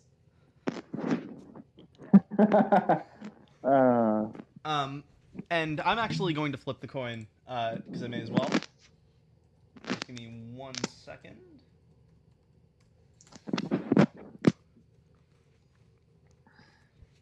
Heads. Which means, can you also do a random number between 1 and 21? Okay. Oh, hold on. That is decided to work against me. Curse you, internet. Of course. 9. 9. Number 9, Lodge. A number 9 lot. Someone unplug. Okay. Okay, this one's going to take a moment to explain. Someone unplugged the router, and the world is lagging.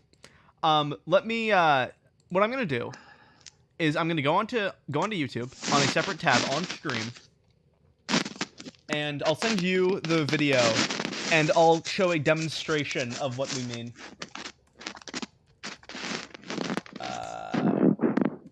Well, is it basically like things are jittering as if the, like a really fucking slow computer? Just occasionally freezing, things sort of jittering in and out. No, the communication being difficult. Hang on. No, it's the world is existing as if it were a computer and there is no internet. So like books are page not like go to page not found. The sky is oops, the internet is out. Every picture is like that image of like a not working JPEG. Okay, I can get the picture. So basically, the sky is a Google Chrome dinosaur just floating there awkwardly. I believe so, yeah. Well, no, and like the words, Yeah. the internet is out, all that, or there is no internet. Okay. Click to retry. Well, in that case, I think Ivar wins, simply because no sunlight means that I'm not gonna try and pronounce his name because I will butcher it. But the guy with the large head, he can no longer use his Dasarai because it was they used sunlight in order to control the thing. Well, not only that leaves him as a huge disadvantage. So not only that, I think Ivar takes this one. It wouldn't fit in the house anyway. I don't think. What was the map again? The Simpsons house. The Simpsons house? 742 Evergreen Terrace. Oh, okay. I thought it was a reference to The Simpsons where the number 27 says 27 in one of the later episodes. Not a very well-known Simpsons joke, but it is one that I'm aware of because I have a bunch of useless Simpsons lore up in my head. Oh, dude, so do I. I also watch something about Jim. I forgot the YouTuber name, but you know what I assume you know who I mean. Yeah. So if they're indoors, which they are, most of the weapons of mass destruction will not fit inside. I think he only has access to the metal hand. No, the metal hand is giant and kind of designed to fish out ships. He does have access to the thing, the screw, which from what I understand, it's basically just a corkscrew. In fact, hang on, I'm gonna look it up.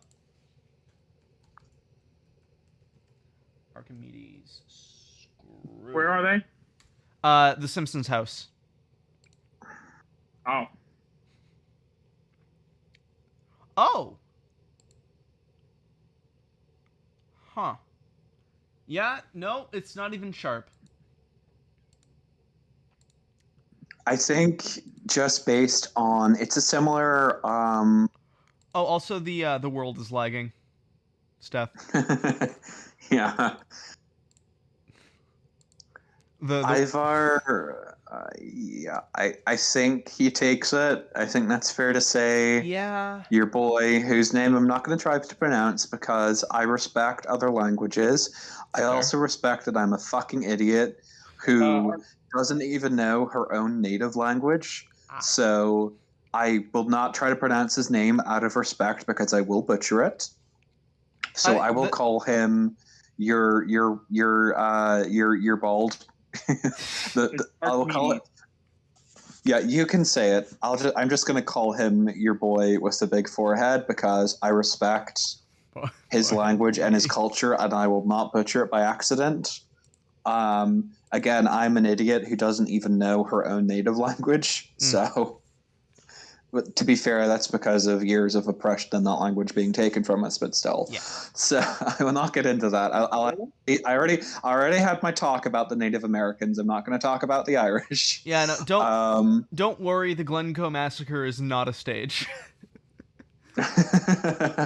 Ooh, so I think because of his marksmanship and the fact that he has two other guys with him, and Ivar just takes this.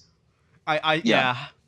I mean, actually, we say that Archimedes could probably like hide somewhere and then fashion a fucking magic device to maybe stage. Hold on. You hear me out, right? Mm-hmm. So can we agree that the things that he doesn't have immediately with him are just outside? Yeah. So why can't he just get outside, like hide for a bit, right? Mm-hmm. Wait till he finds an opening and then get outside and just aim the fucking laser at the house and burn it down. Because the sun is gone because there's a no internet page. Yeah, it's the Google Chrome. Oops, there's no internet. Dinosaur. Oh, no one told me about that part. Yeah, no. Again, everything is as if it were a computer and there's no internet. So like, again, images like pictures on the wall are just like are like missing JPEG. Everyone has like the YouTube scroll wheel. No. Why would they replace the sun? Hmm? Wouldn't the sun just be like the Firefox logo or something? What? No, it's the Google Chrome page. I'm confused. No, it's like the sky is literally just a no internet page, which means they're essentially cut off from sunlight, which means the death ray won't work. Bear in mind, it is in light. That makes sense. Bear in mind, it is in light mode, but I don't think that counts. Yeah, it needs direct sunlight. And his big hand thing, that's designed to work on water or something, right? Like, I'm not sure. The thing is, what it actually is pretty much just a really big fishing hook. But it's illustrated as if it's a big metal fucking hand. Yeah. Iron claw, you know? So theoretically it could grab someone, but the thing is it's on a fucking pulley system. Which requires someone to operate. Yeah. Yeah. And that someone would be Archimedes. On top of this, Claire, if I remember correctly, we agreed that Ivar's guys should fuck off after they deliver him. No, we didn't. In fact, we said that they are there but unarmed. Like in battle because but they unarmed. have to carry him. Right, they have to carry him. I think this in mind, Ivar takes this because he's also a master marksman. Yeah, that's the thing. I think just one arrow through that large target, that being the man's head. Again, I will not say his actual name because I will butcher the language, and it is a beautiful language. Look, just repeat after me.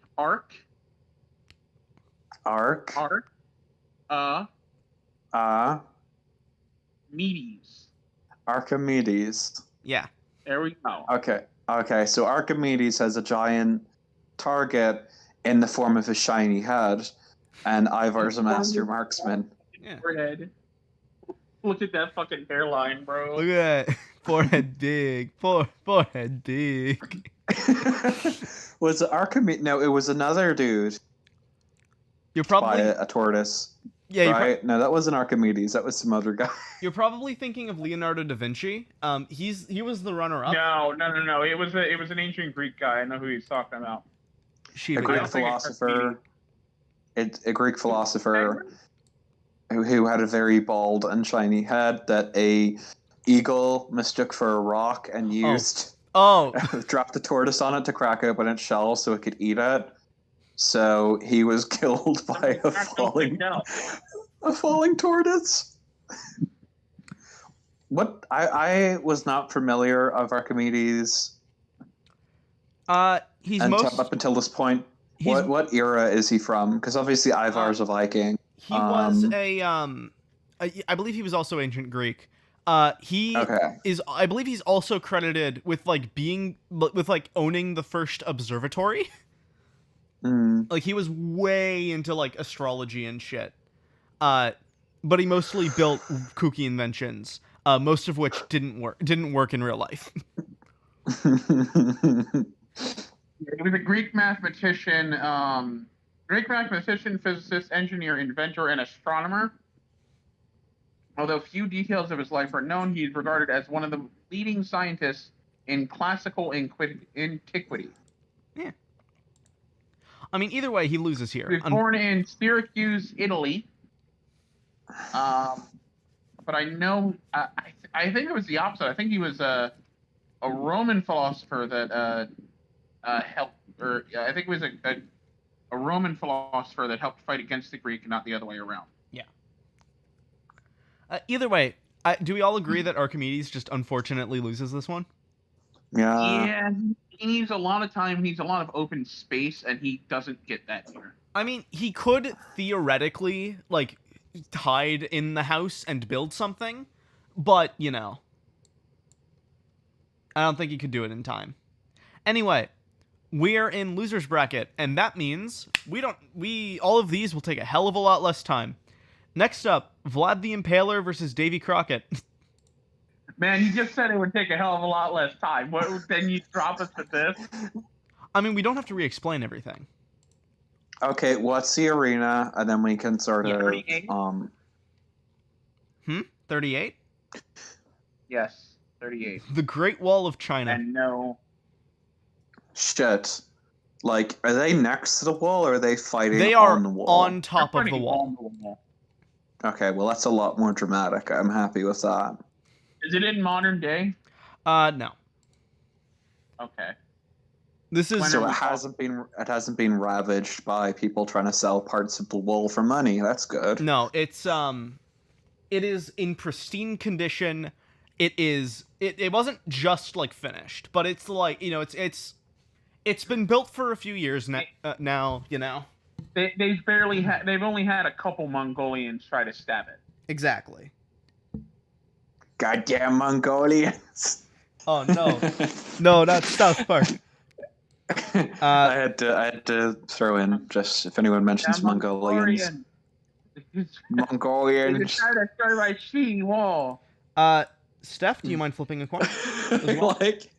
I like how I was so cautious earlier in not being offensive and asking all those questions about natives, and now I just don't care anymore. Look. Japanese people, yeah, we kind of fucked them over. When have we ever fucked over the Chinese? Not other people. Let's not go down an actual mini political rabbit hole. Steph, can you flip a coin? Well, yeah, I did flip a coin and landed on tails. That's a shame. All right, so they're on the Great Wall. They're on the Great Wall of. Hang on. I'm gonna grab an image. You have to Google where the Great Wall is. So, you know, it's just a long fucking wall. It is just a really long wall. Are they starting close to each other, far away from each other? It seems like there are a bunch of towers lining it. I think they each start in like opposing towers, which is like a good. I guess so. Davy just gets a free fucking shot then. A number of them even. Yeah, I'd say so. That being said, Vlad's a vampire. That doesn't matter. Yeah, it does. He can become back. You do enough damage to your fucking head, your vampire is dead. He can fly though. When did we establish this? Classic vampire. Classic vampires can fly. Okay, classic vampire also means he can't cross running water and a bunch of other stupid shit. I thought we were just assuming, okay, immortal unless heart or head is damaged. I specifically said classic vampire. I brought up the crossing water point earlier, and also the flight wouldn't have been factored in the Eiffel Tower because it's close quarters. Exactly. So none of that stuff really came up. Not only that, Yeah. I think Vlad has a lot more of a chance than you do. You seem to, Steph.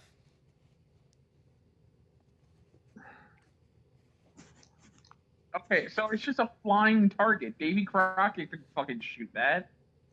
He could. You're right, but it'll take a good few bullets to kill him. Even then, he kind of has to go for the heart, right? I mean, yeah, or like removing the head, which you're not gonna do with a gun. Yeah, good luck doing that with a fucking. Because this is like a fucking 1600s rifle, you know. This exactly. Is like You're good luck. Sorry, like a late 1700s, early 1800s. Good luck removing the head with that. Even if you're a fucking excellent marksman, you're not gonna do that.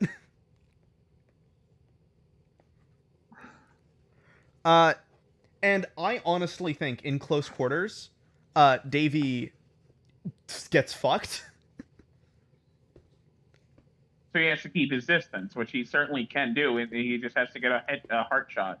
He doesn't know that's what he has to get, but if he just keeps running and keeps shooting. I'd imagine that Vlad flies at least a little faster than he runs. Yeah, but he can just leap a mile. So you say that he can leap from tower to tower. No, he can't. Why not? Because the wall isn't purely straight. That doesn't mean shit. He just needs to aim for the tower. Which will definitely take a little bit longer. Not only that, his weapon doesn't have a scope. He's going to eventually run out of ammo. You're right. But you can just constantly keep distance. Okay. He thinks of something. So then it becomes a stalemate.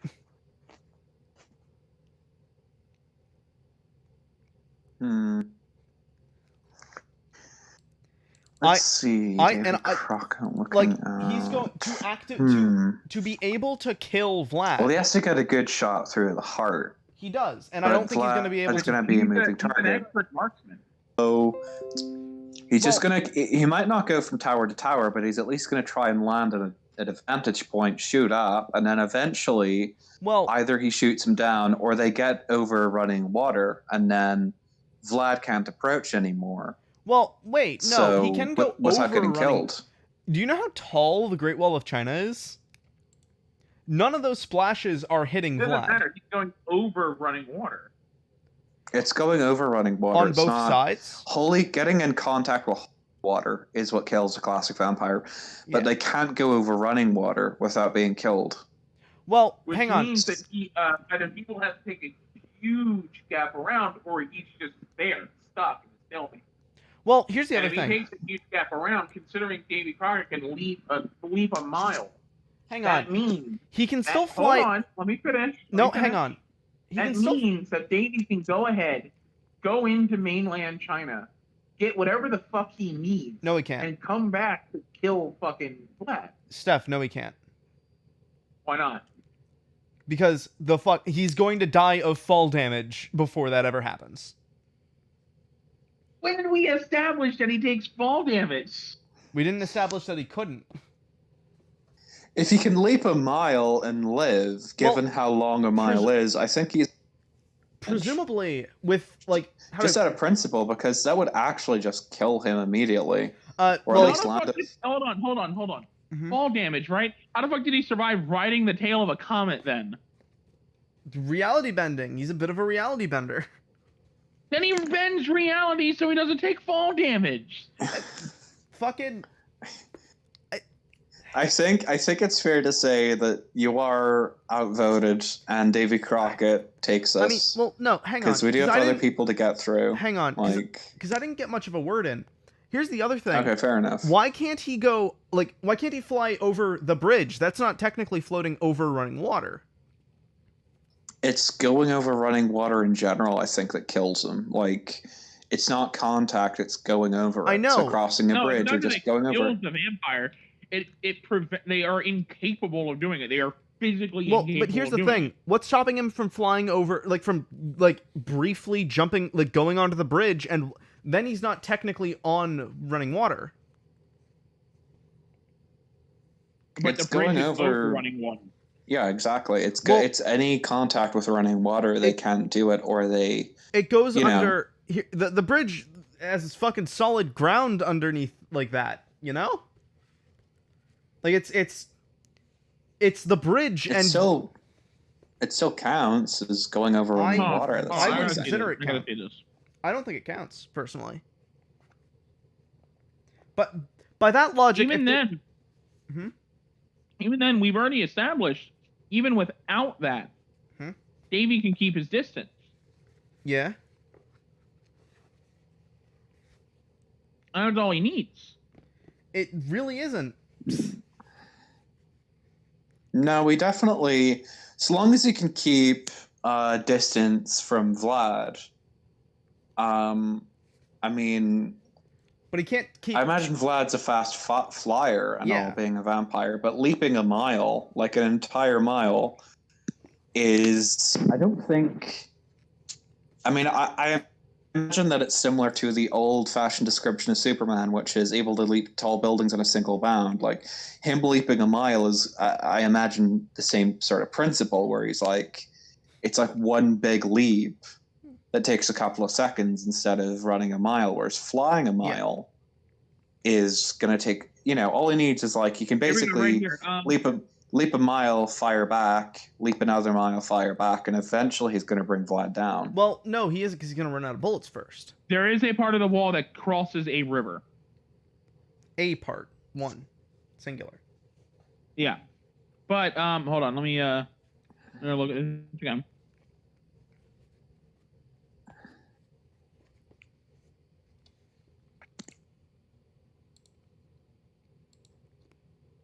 But it seems to be mostly like mountains. Oh yeah, well, China's quite a mountainous country. Although a lot of mountains have, no, that would be getting way into semantics. Yeah, no. If you were about to say underground lakes, no. No, I that's why I stopped myself immediately, because I was going to say, but they're underground. And basically that would mean that vampires can't go anywhere because there's always a fucking river going underground. Exactly. And I have to assume look, a vampire cannot cross a bridge that goes over running water. I don't think that means they can cross a wall that goes over running water. But can they not cross a bridge that goes over running water? Yeah. That's stupid. I mean, he can still go around the lake. It'll just take quite a bit longer. Yes, which gives him plenty of time.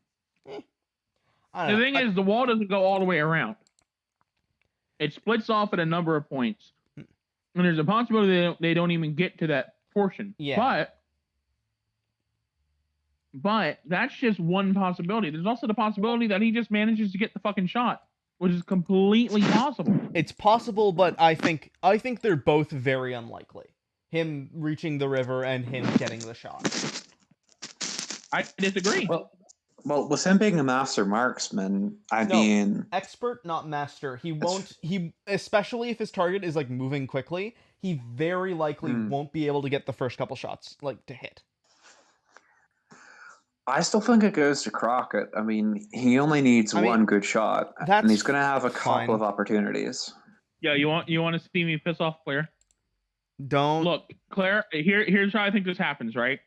So Davy Crockett leaps into space and he rides a comet into Vlad, immediately disintegrating him. That's fine. You know what? That makes it first off, that makes it very clear that you're just being super biased, Steph, because that's a thing that Steph has a habit of doing. Second, I'm clearly outvoted. We need to get on to the next one. Davy Crockett's gonna be like the vengeful one. No, he's not. That one, Steph, you, I just want to point out, that was the one that you, like, forced into being the almost winner. I know. By just bullshitting. And don't do that, actually, please. Next up, Rasputin versus Archimedes. Oh, right, well, Lord. I mean, we know how this one goes. Where to? We don't actually know until we get to the where to. Because it depends on the area. Oh, 14 again. 35. 35. Lemuria. And we got tails again. What is Lemuria? Lemuria. Oh yeah. I know. Okay, this one's pretty easy. Lemuria is a supercontinent populated completely by lemurs, and it is in between India and Madagascar. It is also believed to have housed, like, super aliens, basically. Like, think the Atlantis myths, but on crack.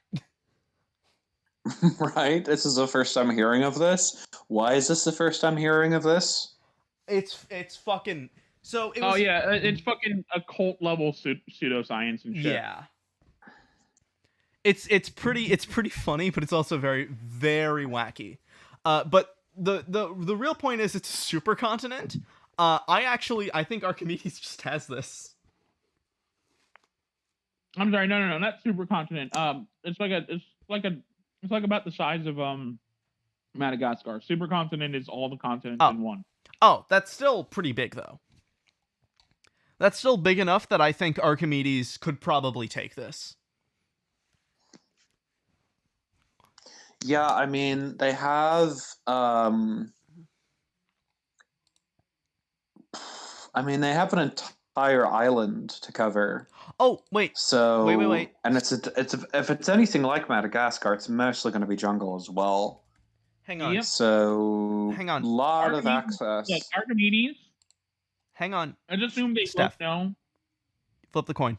We forgot about flipping the coin. Yeah, suddenly all the lemurs are homicidal. Suddenly all the lemurs are zombies. Oh no! In which case they both lose. No. They don't. There's no modifiers. We got tails. Oh, we got tails? Okay. Yeah. We got Miles' power. Yeah, Archimedes gonna stand his fucking ground. Yeah. No, I mean, I think Rasputin actually. Actually. Do we know if Rasputin's abilities work on animals? Probably not. I'd imagine they do. Even if they do, my man has a fucking an explosive launching steam cannon and a death ray. Now you say that. Also, I'm pretty sure that Lemuria has more than just lemurs. I think it has like a bunch of other stuff as well. But oh yeah, no, it seems to have like lizard people and shit. I think Rasputin tries to actively build up a fucking army of like lemurs and lizard people. Jesus Christ.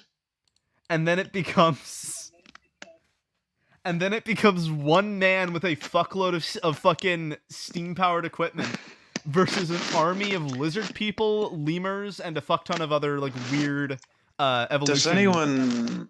Does anyone remember there were games on Newgrounds and sort of back in the day, Flash games? It was like Storm the House, and you basically had to defend a base with a bunch of wacky inventions while an army charged. And as it went on, you got like tanks and more advanced stuff. That's basically what this would be. Yeah.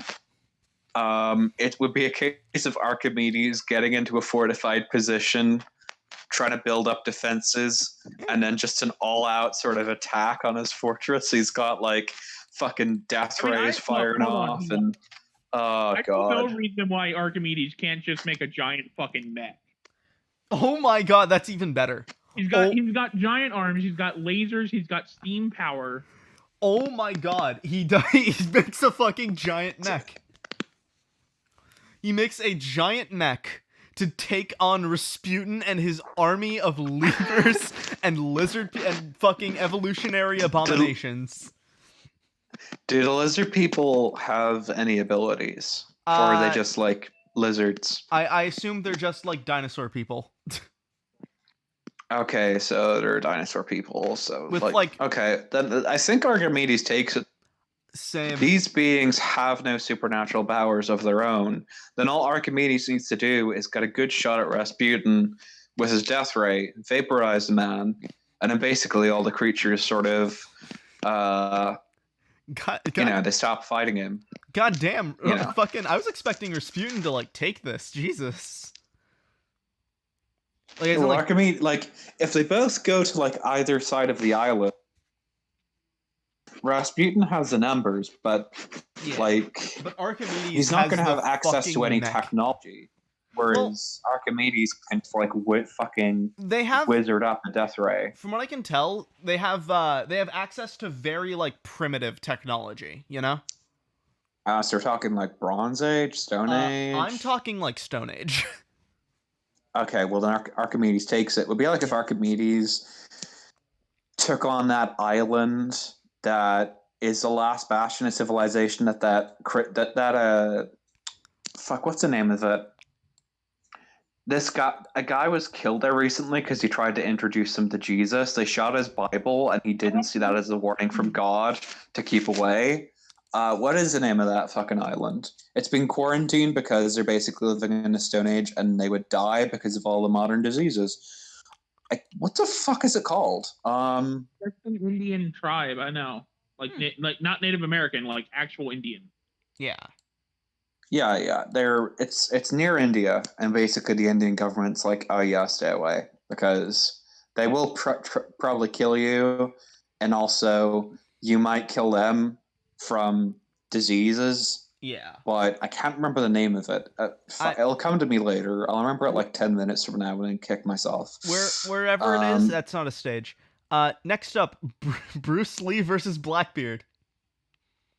Wait, why would it be? Oh, we're going into the winner stages. Yeah, we're going to round 2 winners. So, here comes our 2 best fucking combatants here fighting in this round. Yeah. Yeah, no, this is the this is the thumbnail match. Oh, by the way, Arya, I know it's a hell of a lot later for you than it is for us. Just let us know when you like need to go to bed or something. No, it's okay. I'm working tomorrow, but I don't have to get up early because it's a late shift. So it's the Sentinelese are the tribe. Still, it's a Sentinelese tribe. Yeah, that's just no, but that's like how I imagine that previous battle going down. It'd be like essentially Archimedes trying to conquer that place. Really, with his giant mech made of fucking jungle trees and shit. Exactly. Fuck's sake. All right, stage please. 6, and you land on tails. The Boston Mayoral Shelter from Fallout 4. That is the Fallout shelter of the mayor, which is it's basically a fucking Fallout shelter penthouse with like a basketball court and just a fuck ton of shit. But there's also a death claw in there. Oh. It's like a penthouse suite bomb shelter with a death claw in it. Well, I need to ask this because this is as I said, these are definitely our 2 like biggest combatants here. Yeah. Is the death claw really a threat to either of these people? Yeah. Yeah, I think the death claw would probably at least tear Bruce Lee to shreds. Well, is a death claw even there? Because isn't that a stage condition? And we already decided that wasn't a thing because we landed on We're tails. deciding we're picking and choosing which stage conditions are or aren't a thing. Mm. And I think the real question is, would the death claw even come into play? It is, I think, like around the basketball court area. Hang on. I'll actually look it up. I'm going to say this right now. I don't think they should start there. Neither do I. Shelter, Fallout. Well, it's close quarters, at least. It is. Because it's a Fallout shelter. That being said, that does not stop Blackbeard from shooting. Yeah, because he's got flint people are retreating at all. I don't think this is going to come into play whatsoever. The death claw. Actually, I'm looking at the map, and it is a pretty big Fallout shelter, but it's still relatively small because it's still a Fallout shelter. In fact, hang on, I'll just post a image of the map of it real fast, right here. That's not obviously that's not like what the location looks like, but that's like what the map is. Yeah, it's like the map layout. Yeah.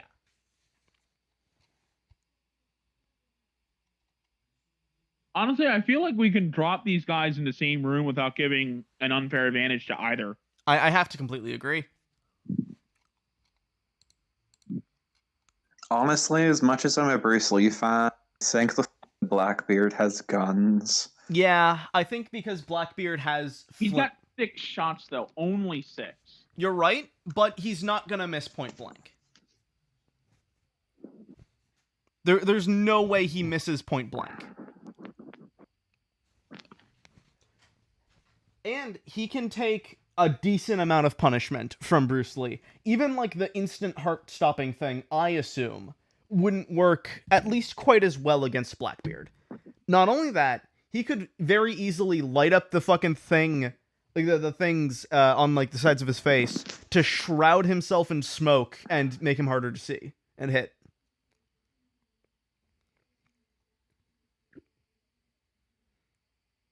I mean, I feel like, yeah. No, it's really the guns that are the deciding factor. Everything else here, if he did not have those guns, everything else here would be very even. Yeah. But with the guns, he specifically counters Bruce Lee. Yeah. I don't think Bruce Lee is quick enough to dodge bullets. Absolutely not. So do we just agree that Blackbeard wins this? I think this is the one we all universally agree on, aside from the last. But that we basically came to the conclusion of Jungle Mech. So, dude, Archimedes is going to be fun if he gets open locations. Even some like smaller locations, even like honestly, I think he had a little bit more of a chance at the Simpsons house than we thought. It would really just be like, you know, it's really just the speed of the shot that would have killed him.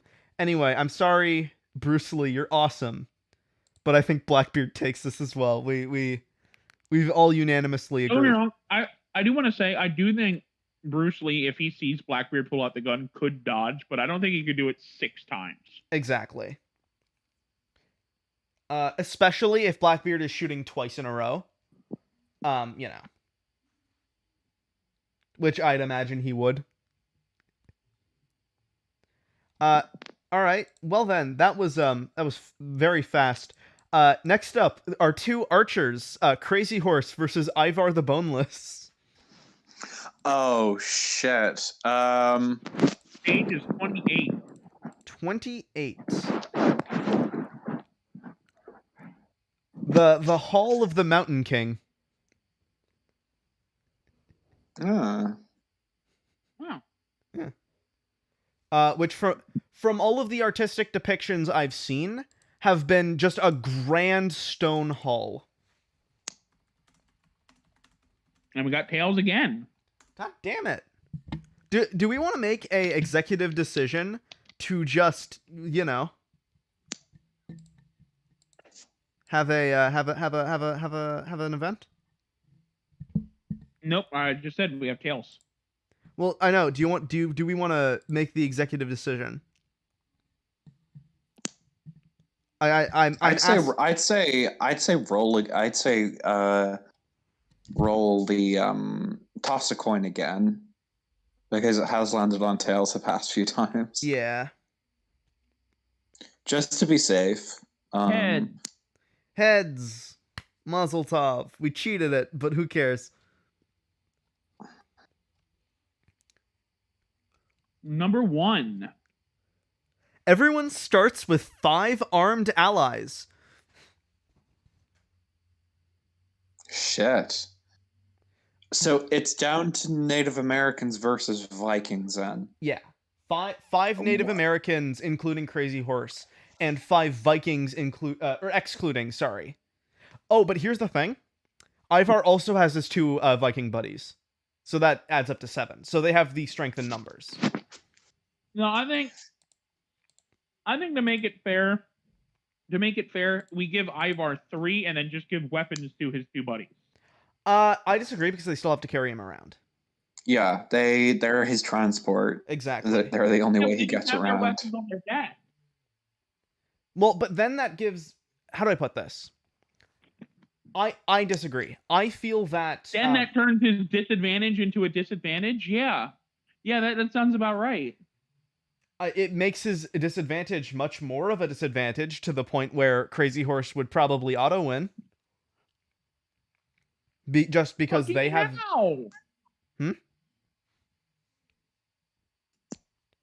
I think he should still have his 2 allies, but they're still unarmed. And then he gets 5. Yeah, because they're there for his transport. It's Exactly. like basically luggage handlers versus Viking warriors. Let's just discuss because yeah, I feel like this is gonna be. Hold on, I feel like this is gonna be pretty important here. Mm-hmm. And that's there's 2 different kinds of shamanism used between these two different forces, which their leaders are somewhat skilled in. Shamanism in Native American culture is essentially you gain the guidance, you gain the guidance of beings from the spirit world, right? Uh-huh. Meanwhile, shamanism for the what they called it vulva, the shamanism for the Norse was essentially gaining the ability to predict and see the future through the power of the world tree. Huh. I mean, I don't think Ivar actually has access to shamanism. He wasn't. Well, actually, I say that in his older years, he is a he does become a wise man. Actually, so.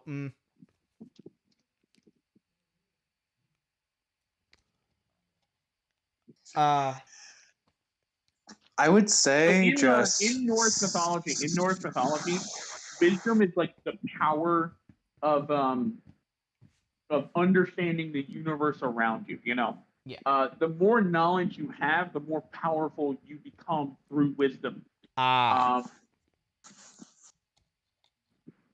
When you drink from the well of the world tree, you gain wisdom.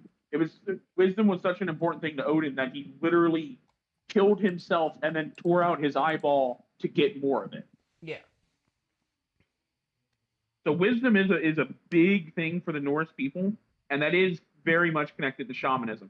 Not as much as being a vulva, but that is shamanistic. I do have to ask: was he any of the special versions of a shamanistic warrior, or was he just a regular just fought? Wait, what? Was he a berserker? Was he a he was Ivar, I assume. Yeah. He was a schemer, is the best way I can word it. He would in fact, in a lot of tales that describe him murdering the man who killed his father, it is directly mentioned that he basically got into his court and then effectively opened the gates for all of his brothers to do their Viking warrior shit and charge in, with him helping them with his incredible archery skills. Okay. I mean, did he? If he was an archer, then he definitely wasn't a berserker or anything like that. No. He was a pure archer. That's all he could really do. The thing is, would his allies have any access to that? I'd imagine berserkers. They called them berserkers, wolf skinners, and bear skinners. They were soldiers who would call upon the.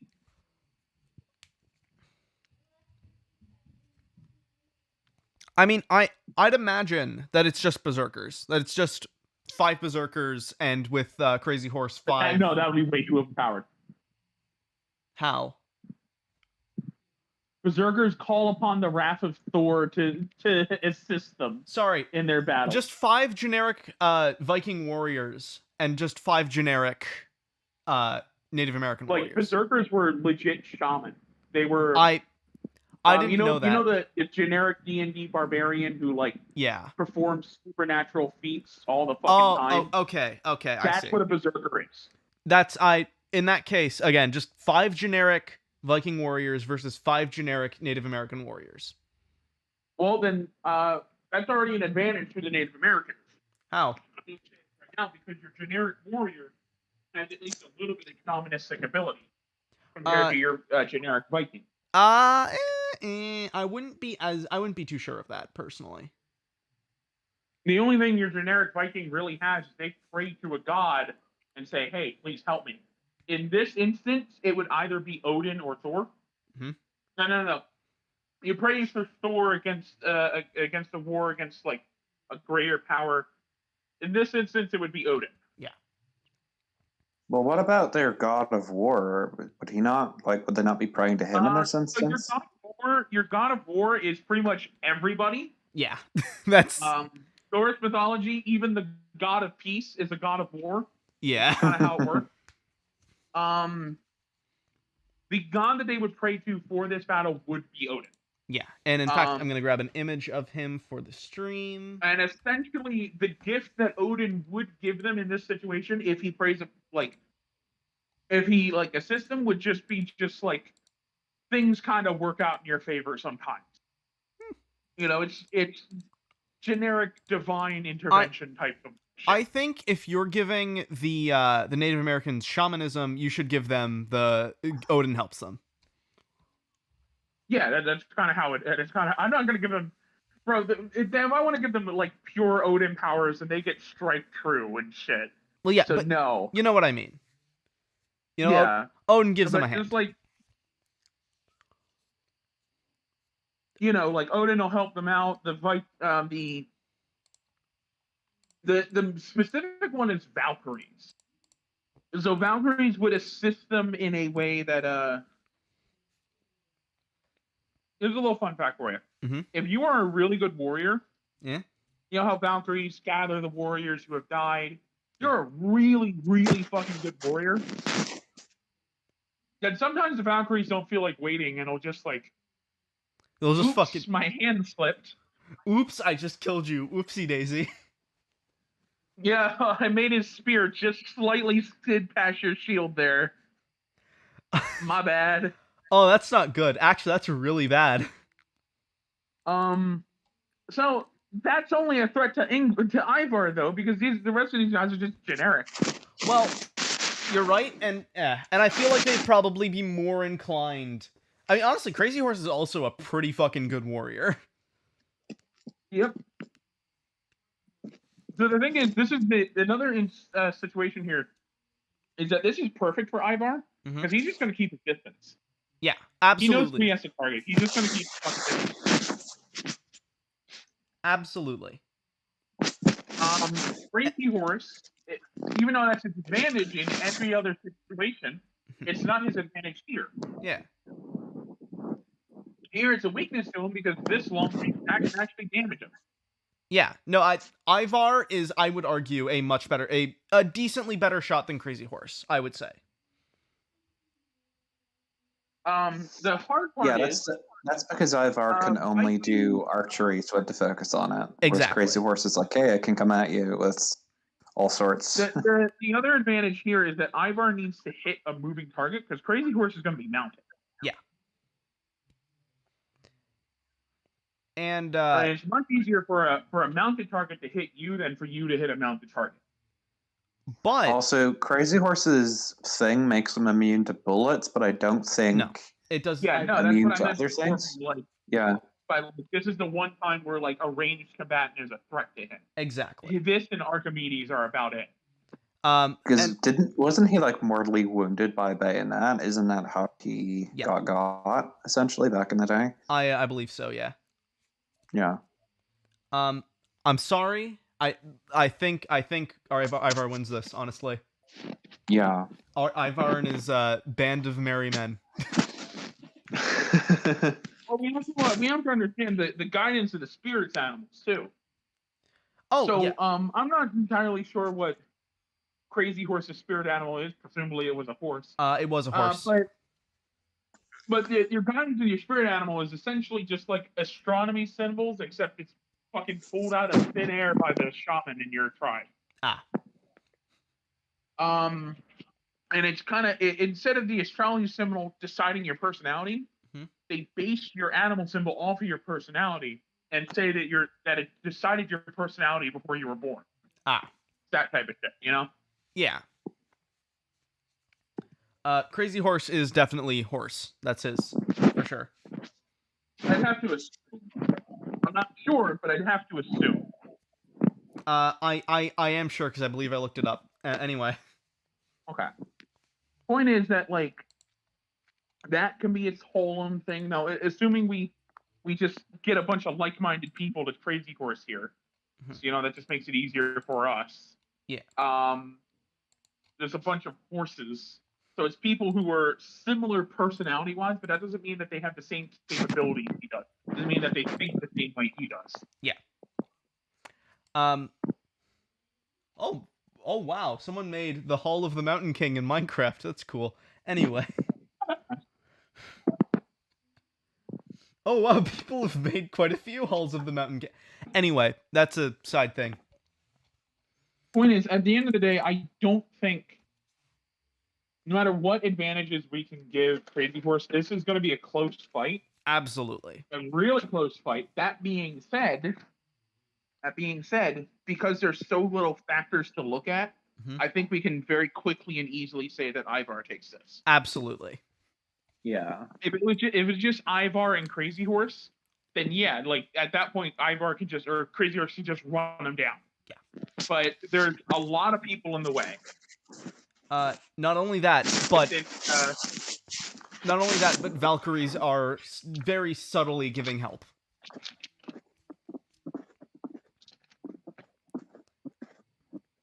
I absolutely think that 6 out of 4 times, Ivar wins. Yeah. And I assume Arya has no objections. No, well, I like them both, but Ivar.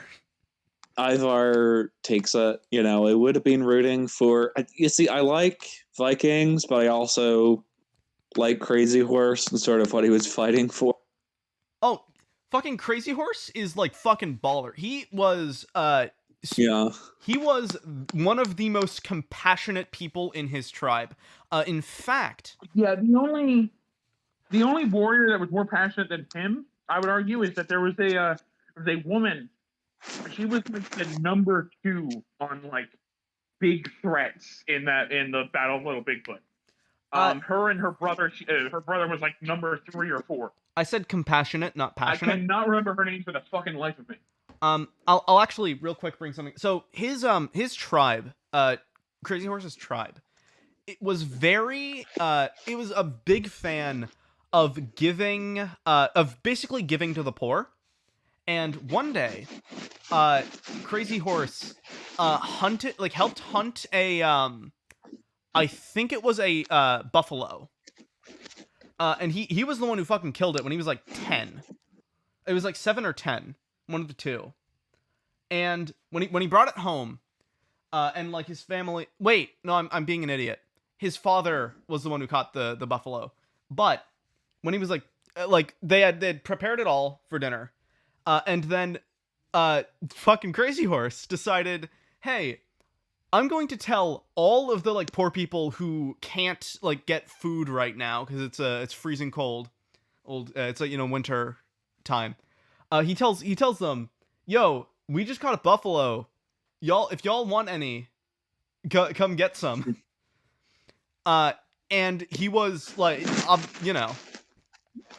that was like that's like the big thing that everyone talks about of like his compassion. I'm wording it poorly, but I think you both know what I mean. Oh yeah. Anyway, next up, Bruce Lee versus Archimedes in. Oh, sure, let me open it. All right. Actually, while you roll that, give me one moment. I need to do something real quick. 14 again. There we go. 33. Waiting for Claire now.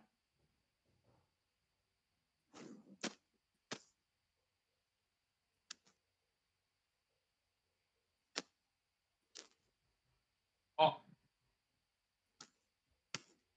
So Archimedes versus Bruce Lee. If it's close quarters, I think it's quite clear who wins. But if it's long distance, it's probably going to be Archimedes. If he has a big playing field. Also depends on the conditions of the arena. Oh yeah. Oh, Section 37, which was Paul Bunyan's alleged camp.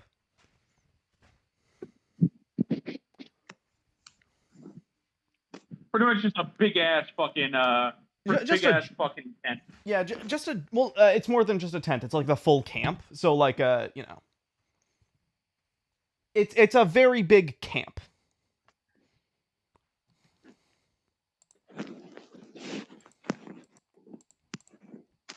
And did you get tails, you said? I don't God, I hope the fucking modifier like changes things because it doesn't look good for Bruce. This is almost mean. Tails.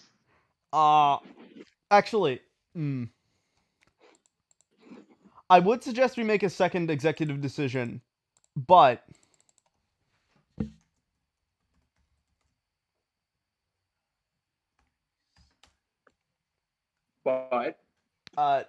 you know, we already did that like not last round, but the round before. No, actually, yeah, no, last round, where you know. But Rolled again. Because this is almost a sure win for Archimedes, unfortunately. Do we want to make this a little more interesting? Do we want to make this a little more interesting?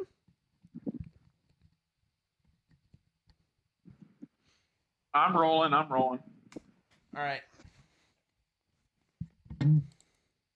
19. Number 19.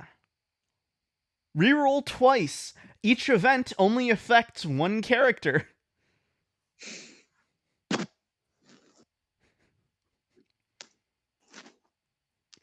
3 for Bruce Lee.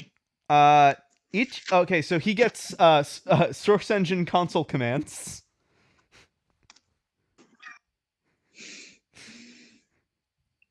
Oh and my. 9. And 9. Someone unplug the router. No. Well, actually, reroll that one because that's a world one, not a character one. Yeah. 14. He becomes a gender bent version of himself. Oh. Uh-oh. Well, Bruce Lee has console commands now, which kind of makes him God. So right?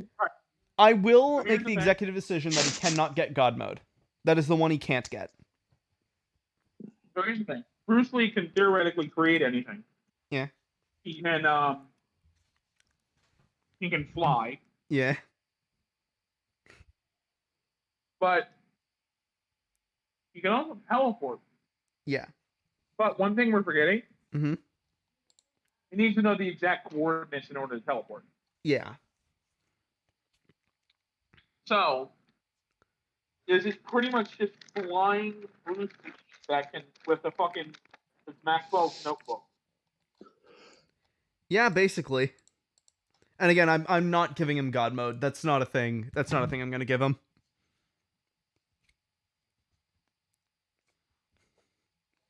I mean, also you have to realize he has to take a second to activate cheats. That's another thing.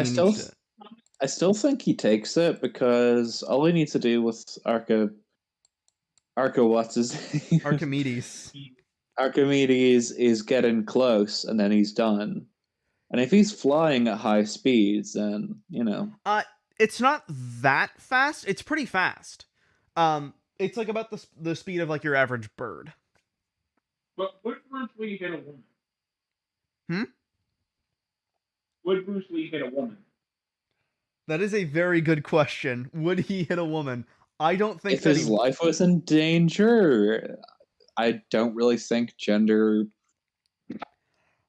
would factor into that. If he's very much aware, oh shit, I gotta take lady down or she'll get me. Here's my thought.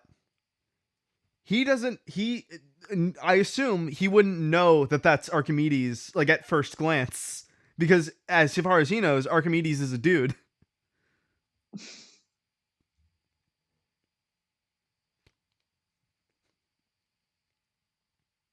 Yeah, that's a fair point. Which gives Archimedes ample time to catapult. Well, I looked up if Bruce Lee hits women, and I found out that he apparently cheated on his wife. Oh, that's a shame.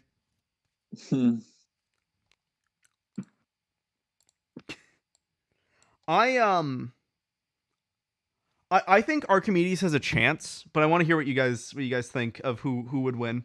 Well, all it takes for Bruce Lee to win is to get even within, a few feet of Archimedes. So I think he just wins, hands down. Steph? Yeah, but he moves at like walking speed. Can't Archimedes just set up the fucking catapult and the cannon and just he moves at bird speed. Oh, that's really fucking fast. That's like 20, 30 miles an hour. Oh, and he moves at like running speed actually is better. That one's actually much better. Okay. For him, that's still really fast. No, not for him, like normal human running speed. That's how fast he flies. Well, hold on. Let me look up how fast it is. That's how fast that's how fast he flies. He can still run, bear in mind.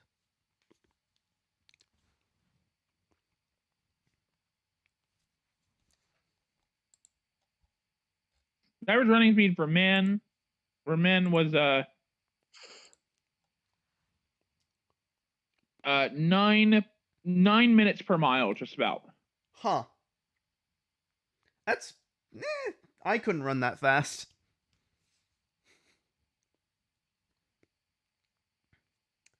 And I think that does. We're not average. We're fucking betas. I still I do think Archimedes definitely has a chance of or like will be able to at least set up a catapult or a, you know. He'll definitely be able to line it up. And again, I don't think Bruce Lee will immediately realize that's Archimedes.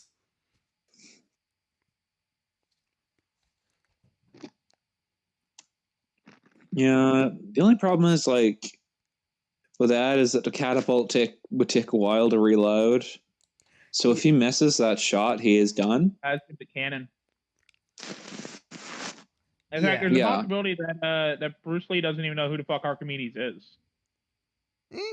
Well, we're going to. What I'm assuming is that they both have a vague, at least a relatively vague idea of who the other is, but like normally not with console commands and or woman. Okay. So it's like fate characters almost.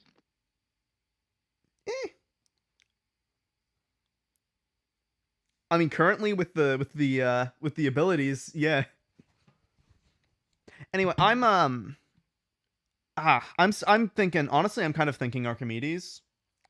But I think that I'm thinking Bruce Lee. Bruce, like, you gotta think he's not like, it's not like he's a bird. It's not like he can just line up the shot. Bruce Lee can turn and move in any fucking direction he wants. Yeah. Without any whiplash, any fucking being held back. He can just kind of move around wherever the fuck. That's fair. Yeah, I think Bruce takes it just because all it takes is one shot to miss, and then Bruce takes Archimedes down. That's fair. Next up, Crazy Horse versus Davy Crockett. Fuck. This one's gonna be interesting. It's not on you, Davy. This one's gonna be real interesting. I don't know about you, but I think the stage should be 22.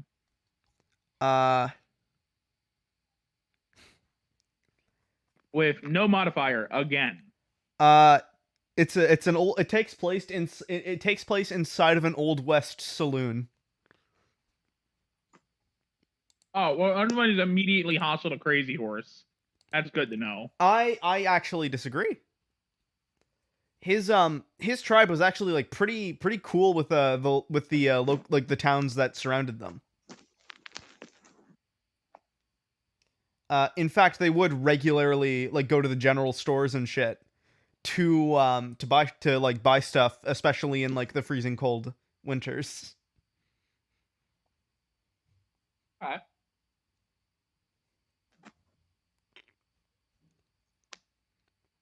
You guys ever played Custer's Revenge?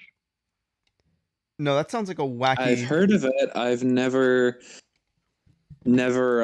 played it, but I have seen footage from it, unfortunately. It's a rather disgusting game, to be honest. Yeah, let's not... I think it's kind of funny. Let's not get into that. Let's not... Yeah, let's not get into Custer's Revenge, but I think close quarters combat, because Old Western Saloon, Crazy Horse just takes it. Well, here's the thing. Davy Crockett is very skilled with a knife, which he also has. He also single-handedly fought against a shit ton of Native Americans at a young age. and a bear. Now, how do I put this? But none of them were as good as Crazy Horse. No. Um, Not only that, I don't think Davy could survive being pelted with arrows. so we're going with like an actual Old West saloon, by the way. Yeah. They're gonna try to break up this fight, as opposed to just shoot first, ask questions later. Exactly.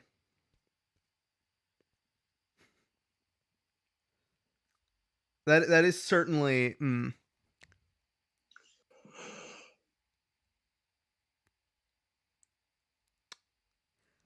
Yeah, that's quite true.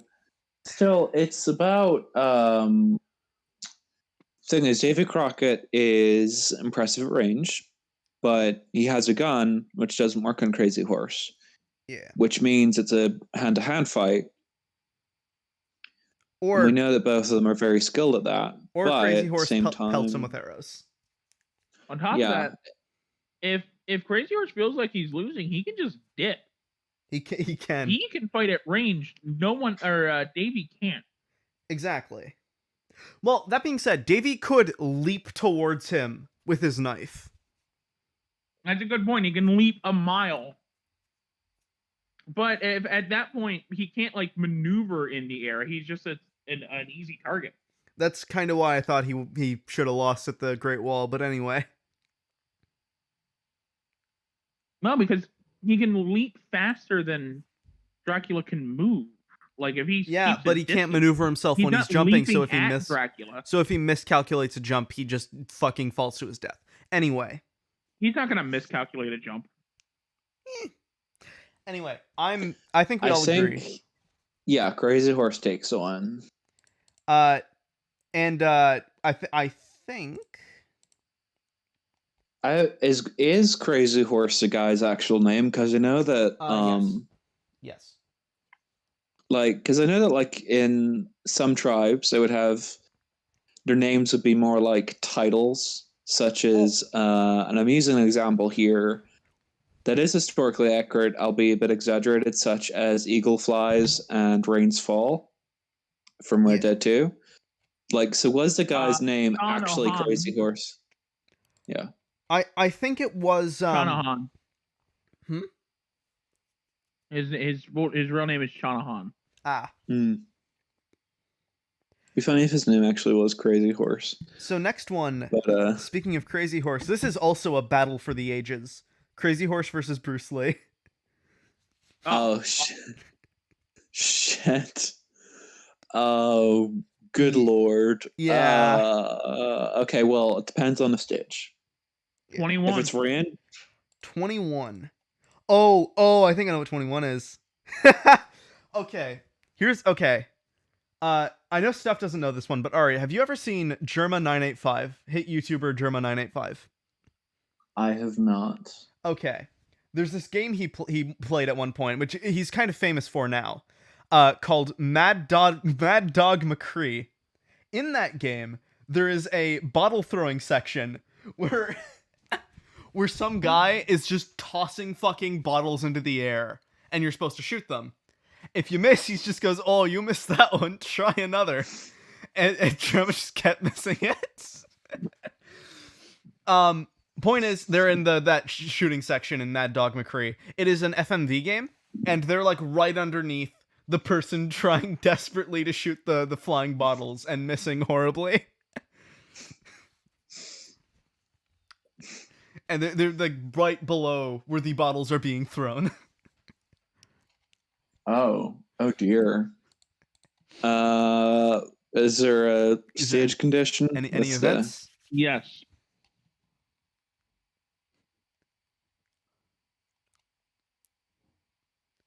What's the event? Stage condition is 19 again. Let's reroll twice again. Let's not. Let's just. I'm gonna do that one again, just because it's very different. I feel like we can do that one again. Yeah, all right. And who is first, by the way? First is hang on. Crazy Horse. Crazy Horse gets 15. His weapons become toy versions of themselves. Oh God. Uh-oh. What Uh-oh. if Bruce Lee gets that? His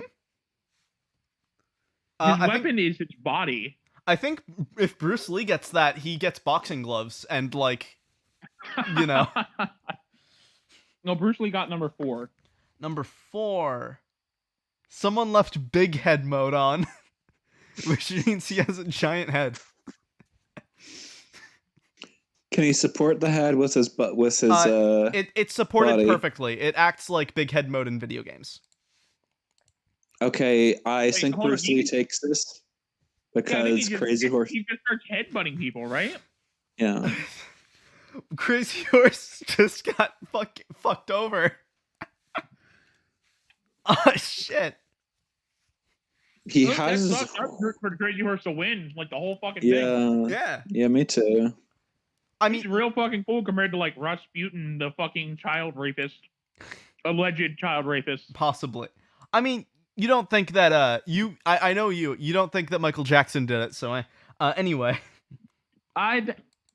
Here's the difference. No one thinks Michael Jackson did it anymore. As none of the evidence fucking holds up. The evidence we have for Rasputin is a nurse said, the nanny said that Rasputin would go into the girl's bedroom late at night. That seems pretty fucking convincing. Actually, I also just realized something. Before we actually count this, I just realized something. Crazy Horse has his horse. Bruce Lee is big head mode on. Crazy Horse could literally just fucking run him over and his neck gets broken. He headbutts the horse. Yeah, I mean, the fair horse.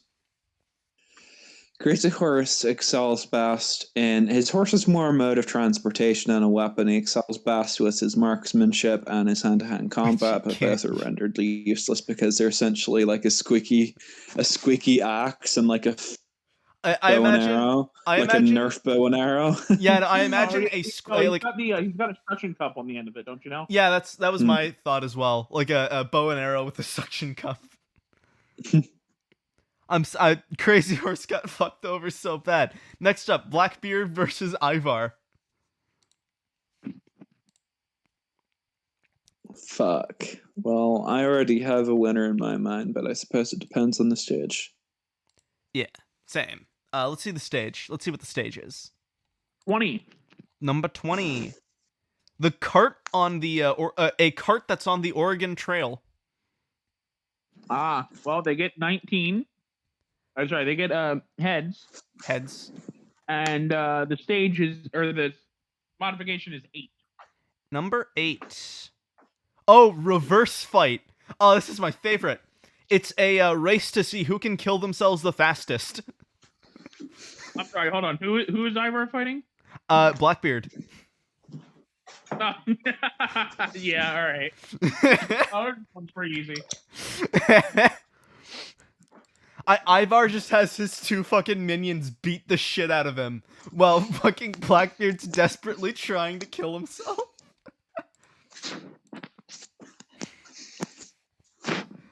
Yeah, I mean, Blackbeard's immune to a lot of things that Ivar isn't. So he's desperately trying to stab himself and shoot himself. Meanwhile, and then Ivar's just 2 buddies have basically broken his neck.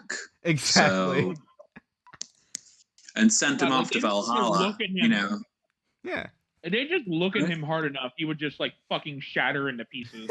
Yeah, I mean, Ivar has to at least pretend to put up a fight, so he goes to Valhalla. Oh yeah. And kill him. Yeah, so like, no, if I remember correctly, he has to die with a weapon in his hand. And he has a bow in his hand at all times. Yeah, he just like the idea is he has to die in battle. Yeah. Yeah, well, he's dying in battle if he puts up a fight, but he doesn't have to put up that much of a fight. Exactly. He can lock a bow into his arrow, but by the time he has, it's like already killed him, and then Blackbeard just furiously stabbing himself. Ivar just gets Ivar 5 just minutes. gets his fucking stretcher like thrown off of the fucking fucking cart. He gets trampled by a horse, so Exactly. Hold on, did. hold on. Mm-hmm. But think about it this way, though. There is one thing. Yeah. Think about it this way. Imagine you and your boss tells you, hey, so we're gonna go battle this guy to the death. I need you to assist me.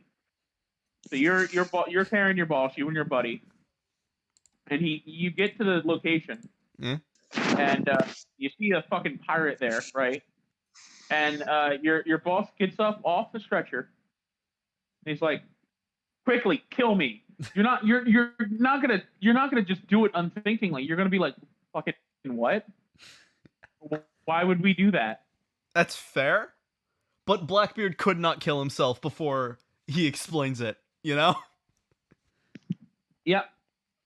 yeah. I mean, Ivar could just tell his companions that he needs a warrior's death, and with him being quite cunning, he could just convince him that that's the way he needs to get to Valhalla. Exactly. Because the opponent isn't really worthy or something. Yeah. They can just be like, hey, this guy's not worthy, but I need to get to Valhalla like ASAP because I miss my dad. So can you just, I'll put up a fight and you two can just fucking smother me or something. Dude, exactly.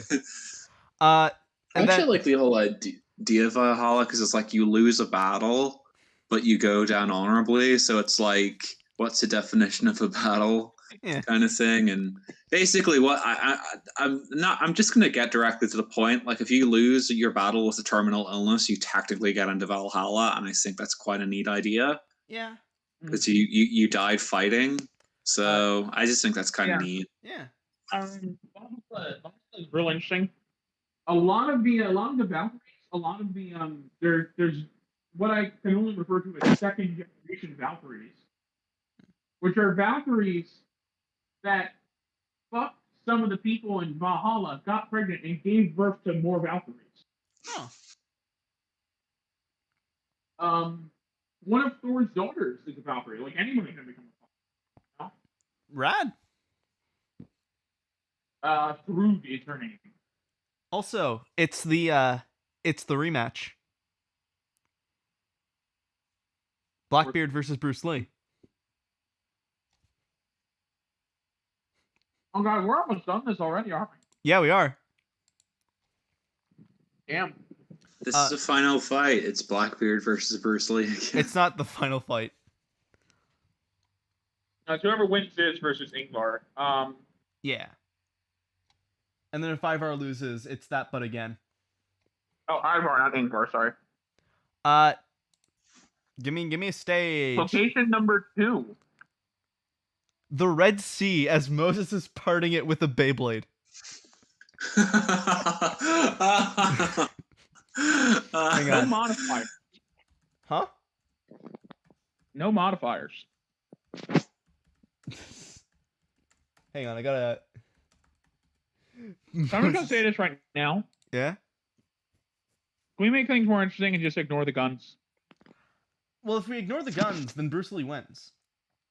No, it's an unstoppable force versus an immovable object if we remove the guns. I think. Alright. I don't know how to. What do you think, Arya? Well, I don't know. If you remove the guns and you also take away, We're nerfing. That's nerfing him. Yeah. Like midway. I don't think that's fair, personally. Okay. Like you essentially remove the guns from Blackbeard, then what's to say remove them from Davy Crockett? Yeah. For instance, and obviously he excels at being a good old, good with his wee flintlock rifle. So Exactly. It's All right. So I'm gonna say this right now. Mhm. To make this a little bit more fair, let's start them at opposite ends of the sea. That's fair. That I don't see how that's more fair, but okay. who's standing on the same side as, like? I think that's Bruce Lee, honestly. Mm. Yeah, like I can just imagine like Bruce Lee's helping Moses lead the Hebrews away from Egypt, and then the only thing standing in the way between them and freedom is fucking. It's just this like final showdown. Moses is like, "I'll keep it open as long as I can." He's struggling with the Beyblade, just spinning around. All right. And the two of them like have this showdown in the middle of the Red Sea. I fucking love that fucking. I love it when like anything does that, where they put real history and or mythology into their fucking plot. Like, yeah. Can you imagine? All right. Yeah, I assume you know what Bakugan is, right? I've heard of it. Yeah. Actually, no. Even better. Picture fucking Yu-Gi-Oh. All right. They're learning about history, and they're learning that fucking. I'm trying to think of a good event that isn't too offensive. They're learning about how World War II was fought in fucking Yu-Gi-Oh duels. Well, like Franklin Roosevelt has Yu-Gi-Oh something. And it's fucking. So, here's the thing. Just dueling Hitler. What's that stuff? This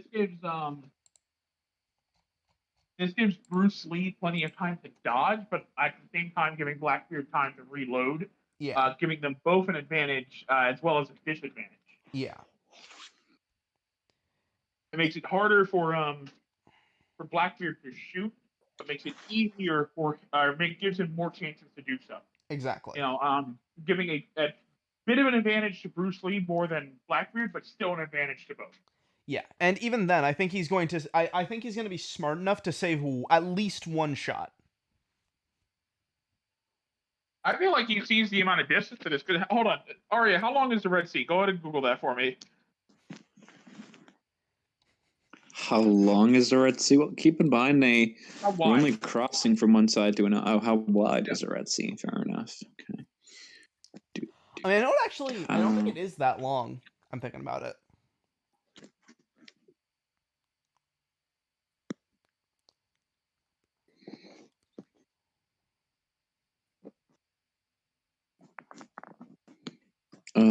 The red. How wide is the Red Sea? It is. Wait, what? No, that can't be right. Its maximum width is 190 miles. Fucking How Lord. wide was the Red Sea crossing? That's a better answer. Okay, that doesn't really help. It is underland surface of. Okay. What part of the Red Sea that Moses crossed? The Gulf of Suez is part of the Red Sea, the body of water, according to traditional reading of the Bible. How wide is the Gulf of Suez? That's probably a better thing to ask. The Gulf of Suez. Because there's no other way they crossed that amount of time while being chased by Egyptians. Yeah. Okay, so it is shit. How far across the Gulf of Suez?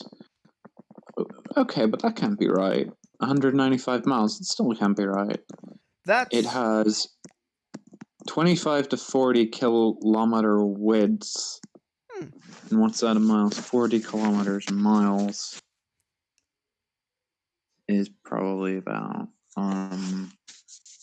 so you have to type everything on my phone. It's 40 km to miles is 20. Okay, so 24 miles.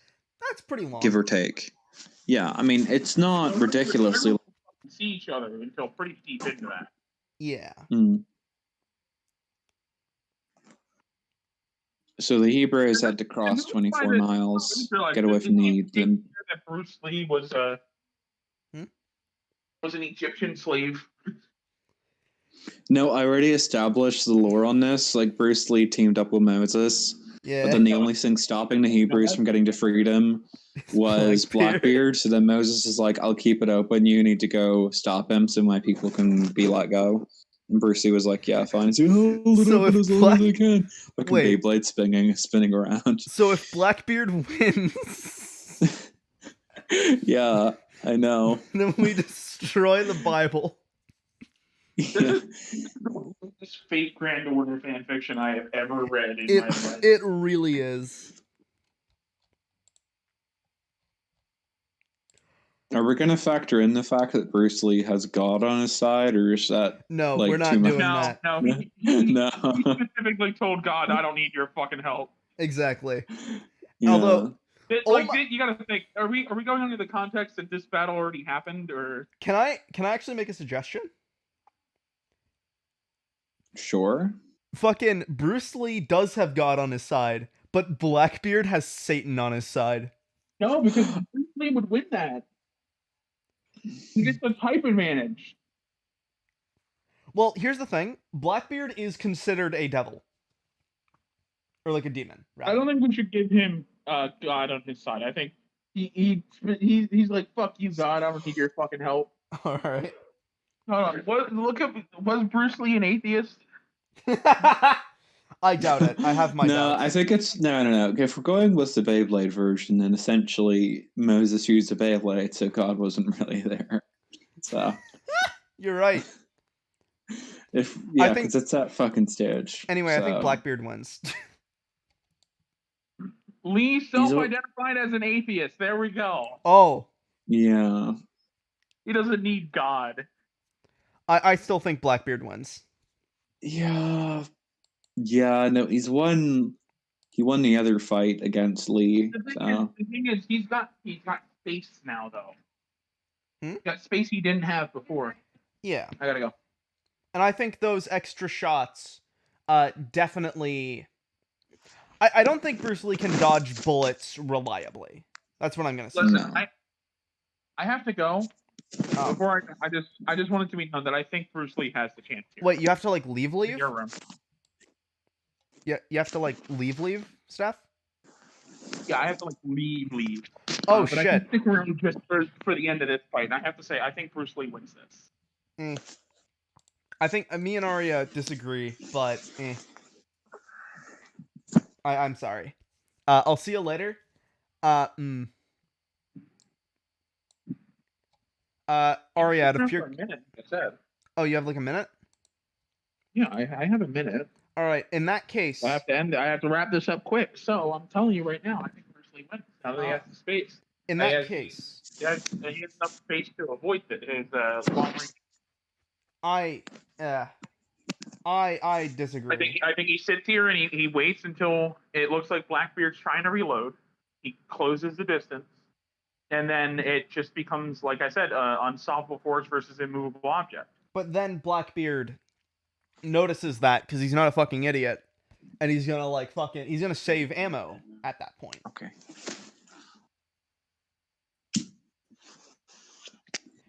Anyway, I still think Arya, you're the tiebreaker here. Well, I think.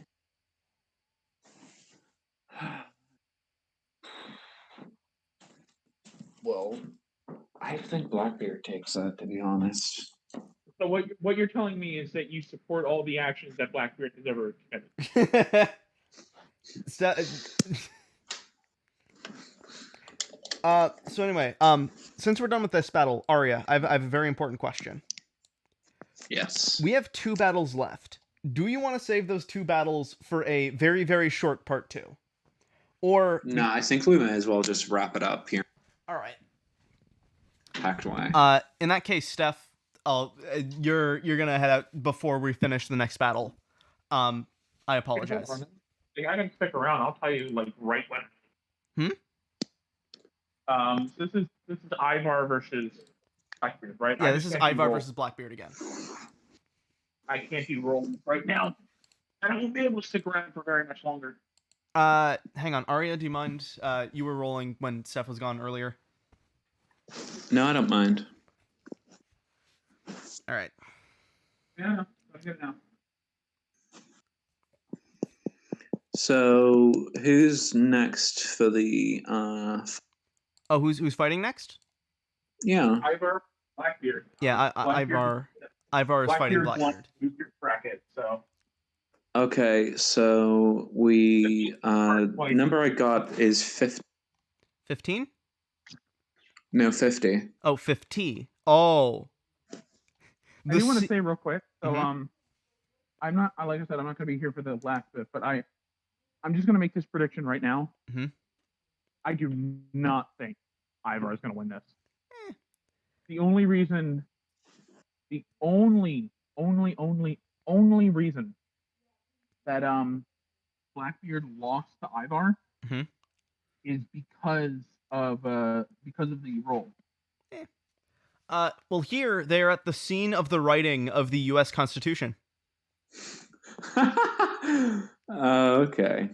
Any events? Yes. Events. And it's I got a 17. Oh, okay. The fight becomes a CS:GO match. How does that work? Whoever. Okay, let me see if I get this straight.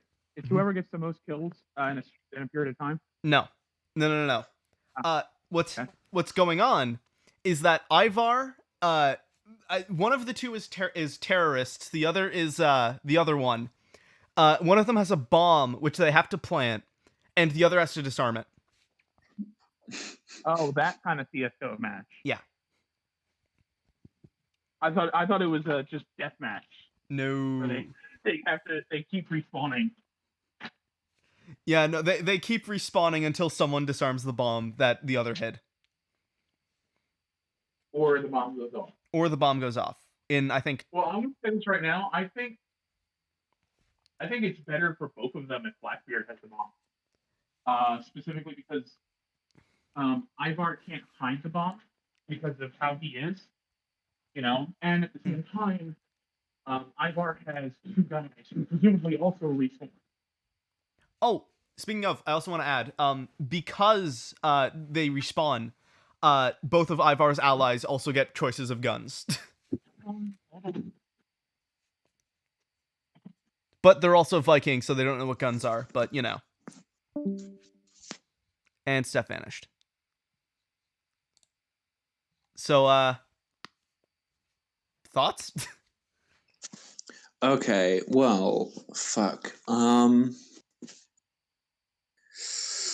don't know. I think the thing is, I take it Ivar just knows how to hold a bomb at least, just because he's he at least has that ability. Yeah, Ivar has the magical ability to, well, I think the way it works in game is that the game basically just tells you what part to disarm. So yeah.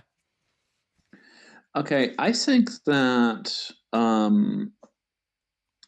right. I think that Ivar might take this because of two reasons. Hmm. He uses those his associates carry him on a stretcher, but he could essentially, if he was really desperate, one of them could have him in like a fireman's hold while the other one distracts Blackbeard. Yeah. They wouldn't last very long against him, but they would at least buy time. And with the fact that they constantly respawn, you only need one of them to keep Blackbeard busy. Exactly. So I think he wins just because he has allies. Honestly, I'm fairly inclined to agree. That being said, I do think Blackbeard also has a pretty big chance, because he basically has heavy armor on for the entire time. Compared to their no armor. And as said, they can all buy guns. Oh yeah, Blackbeard's going to be quite rich. Still, at the same time, I mean, and I think just because they have a diversion, they would eventually just win through that. If you really were pushing it, you could essentially have one of them drop Ivar off at the bomb, and then those two basically Blackbeard with really cheap guns. Yeah. Yeah. The other big thing that is kind of important, their location is the fucking signing of the fucking Constitution, or like the writing of the Constitution. There's nowhere to fucking hide that bomb. So yeah, I have to. Ivar got very lucky twice,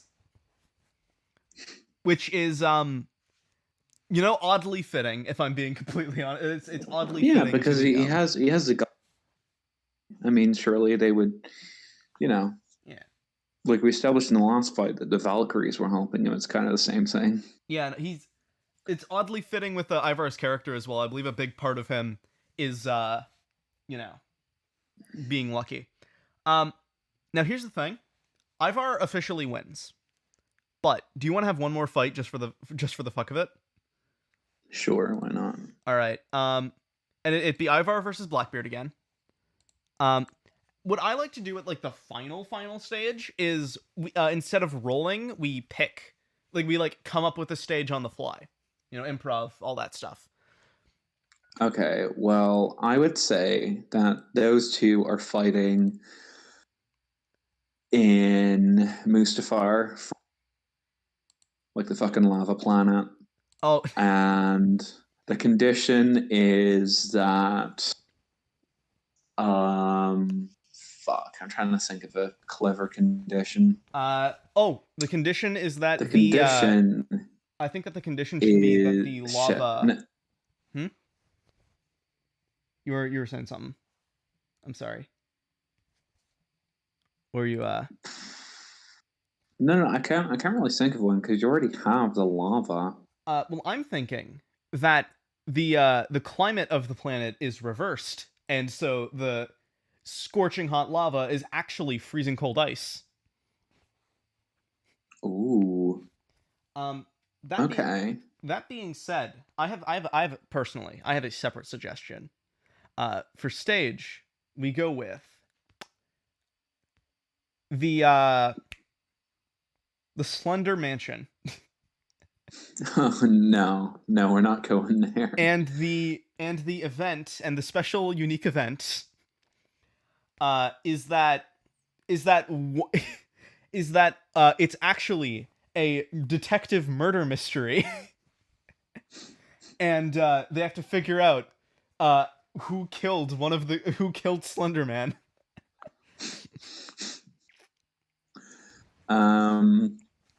I think in that instance, Ivar wins because he's more intelligent than Blackbeard. That's fair.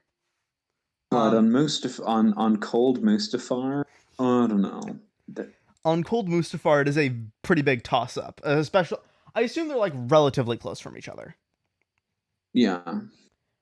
I mean, you have to at least give some distance, otherwise Blackbeard wins immediately. Exactly. But I assume they go through the same stages that Obi-Wan and Anakin go through when they go from platform to platform. Except one of them... Ivar's fucking minions have to toss him. Oh, that's amazing.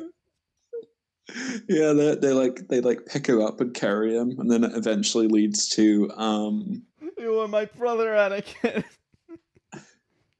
You were my... No, fuck. No, these people are both because they're both pirates. Well, one of them's a Viking, the other's a pirate. Yeah. But I mean, Vikings themselves kind of were kind of pirate-like. In terms of pillaging and everything. Yeah, Ivar's more of a barbarian than anything, but... Yeah, but but they're both kind of barbarians. They're both pirate-like.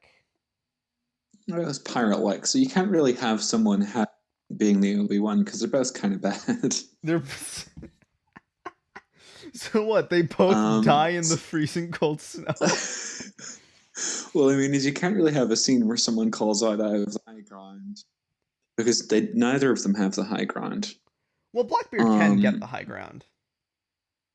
Yeah, but I mean, neither of them have the moral high ground. That's fair. And I think that was kind of the point, Yeah. Well, yeah, I have the high ground. Obi-Wan was in the right. Exactly. So, fuck, I don't know. Well, Ivar is more adapt to cold climates. Caribbean is a tropical climate. Yeah. And I think Blackbeard's originally from England with a name like Thatch. But that being said, Blackbeard does have a lot more layering. Mm, And that's true. not only that, he also lights his fucking beard on fire all the time. Yeah, I think that if one of them goes into the ice, the one that has a higher chance of due to adapting to cold climates, though. Yeah. But that's if he goes in the ice. Which I'm pretty sure Ivar's smart enough not to do. Yeah. I don't know. I mean, Ivar has more if he gets at a range, he can just pelt arrows because those pistols don't have long range. They're close range. Well, But mid-range. if Blackbeard gets up close, mid range. Blackbeard gets up close and personal, Ivar's dead just immediately. Yeah. So I don't know. It depends. If Ivar can keep his distance, it's fair enough. But then again, we're talking about. I think Blackbeard wins because if they're going through the same stages, Obi-Wan and Anakin win quarters. Yeah, I'd be inclined to agree. I think Blackbeard would win that. But Ivar has won the entire thing. Whoop whoop. Go Ivar the Boneless. Ivar the Boneless. He is the he's the sexiest character in this. That's a joke. I can't really say because none of them are women, so I can't really say. Well, I for one am into both, so. Mm. I mean, actually, that's a lie. Female Archimedes. Oh no, but he's still old. Yeah, and bald. very. Anyway, that's I think the end of the stream. Yes. We'll see you all the 0 viewers later.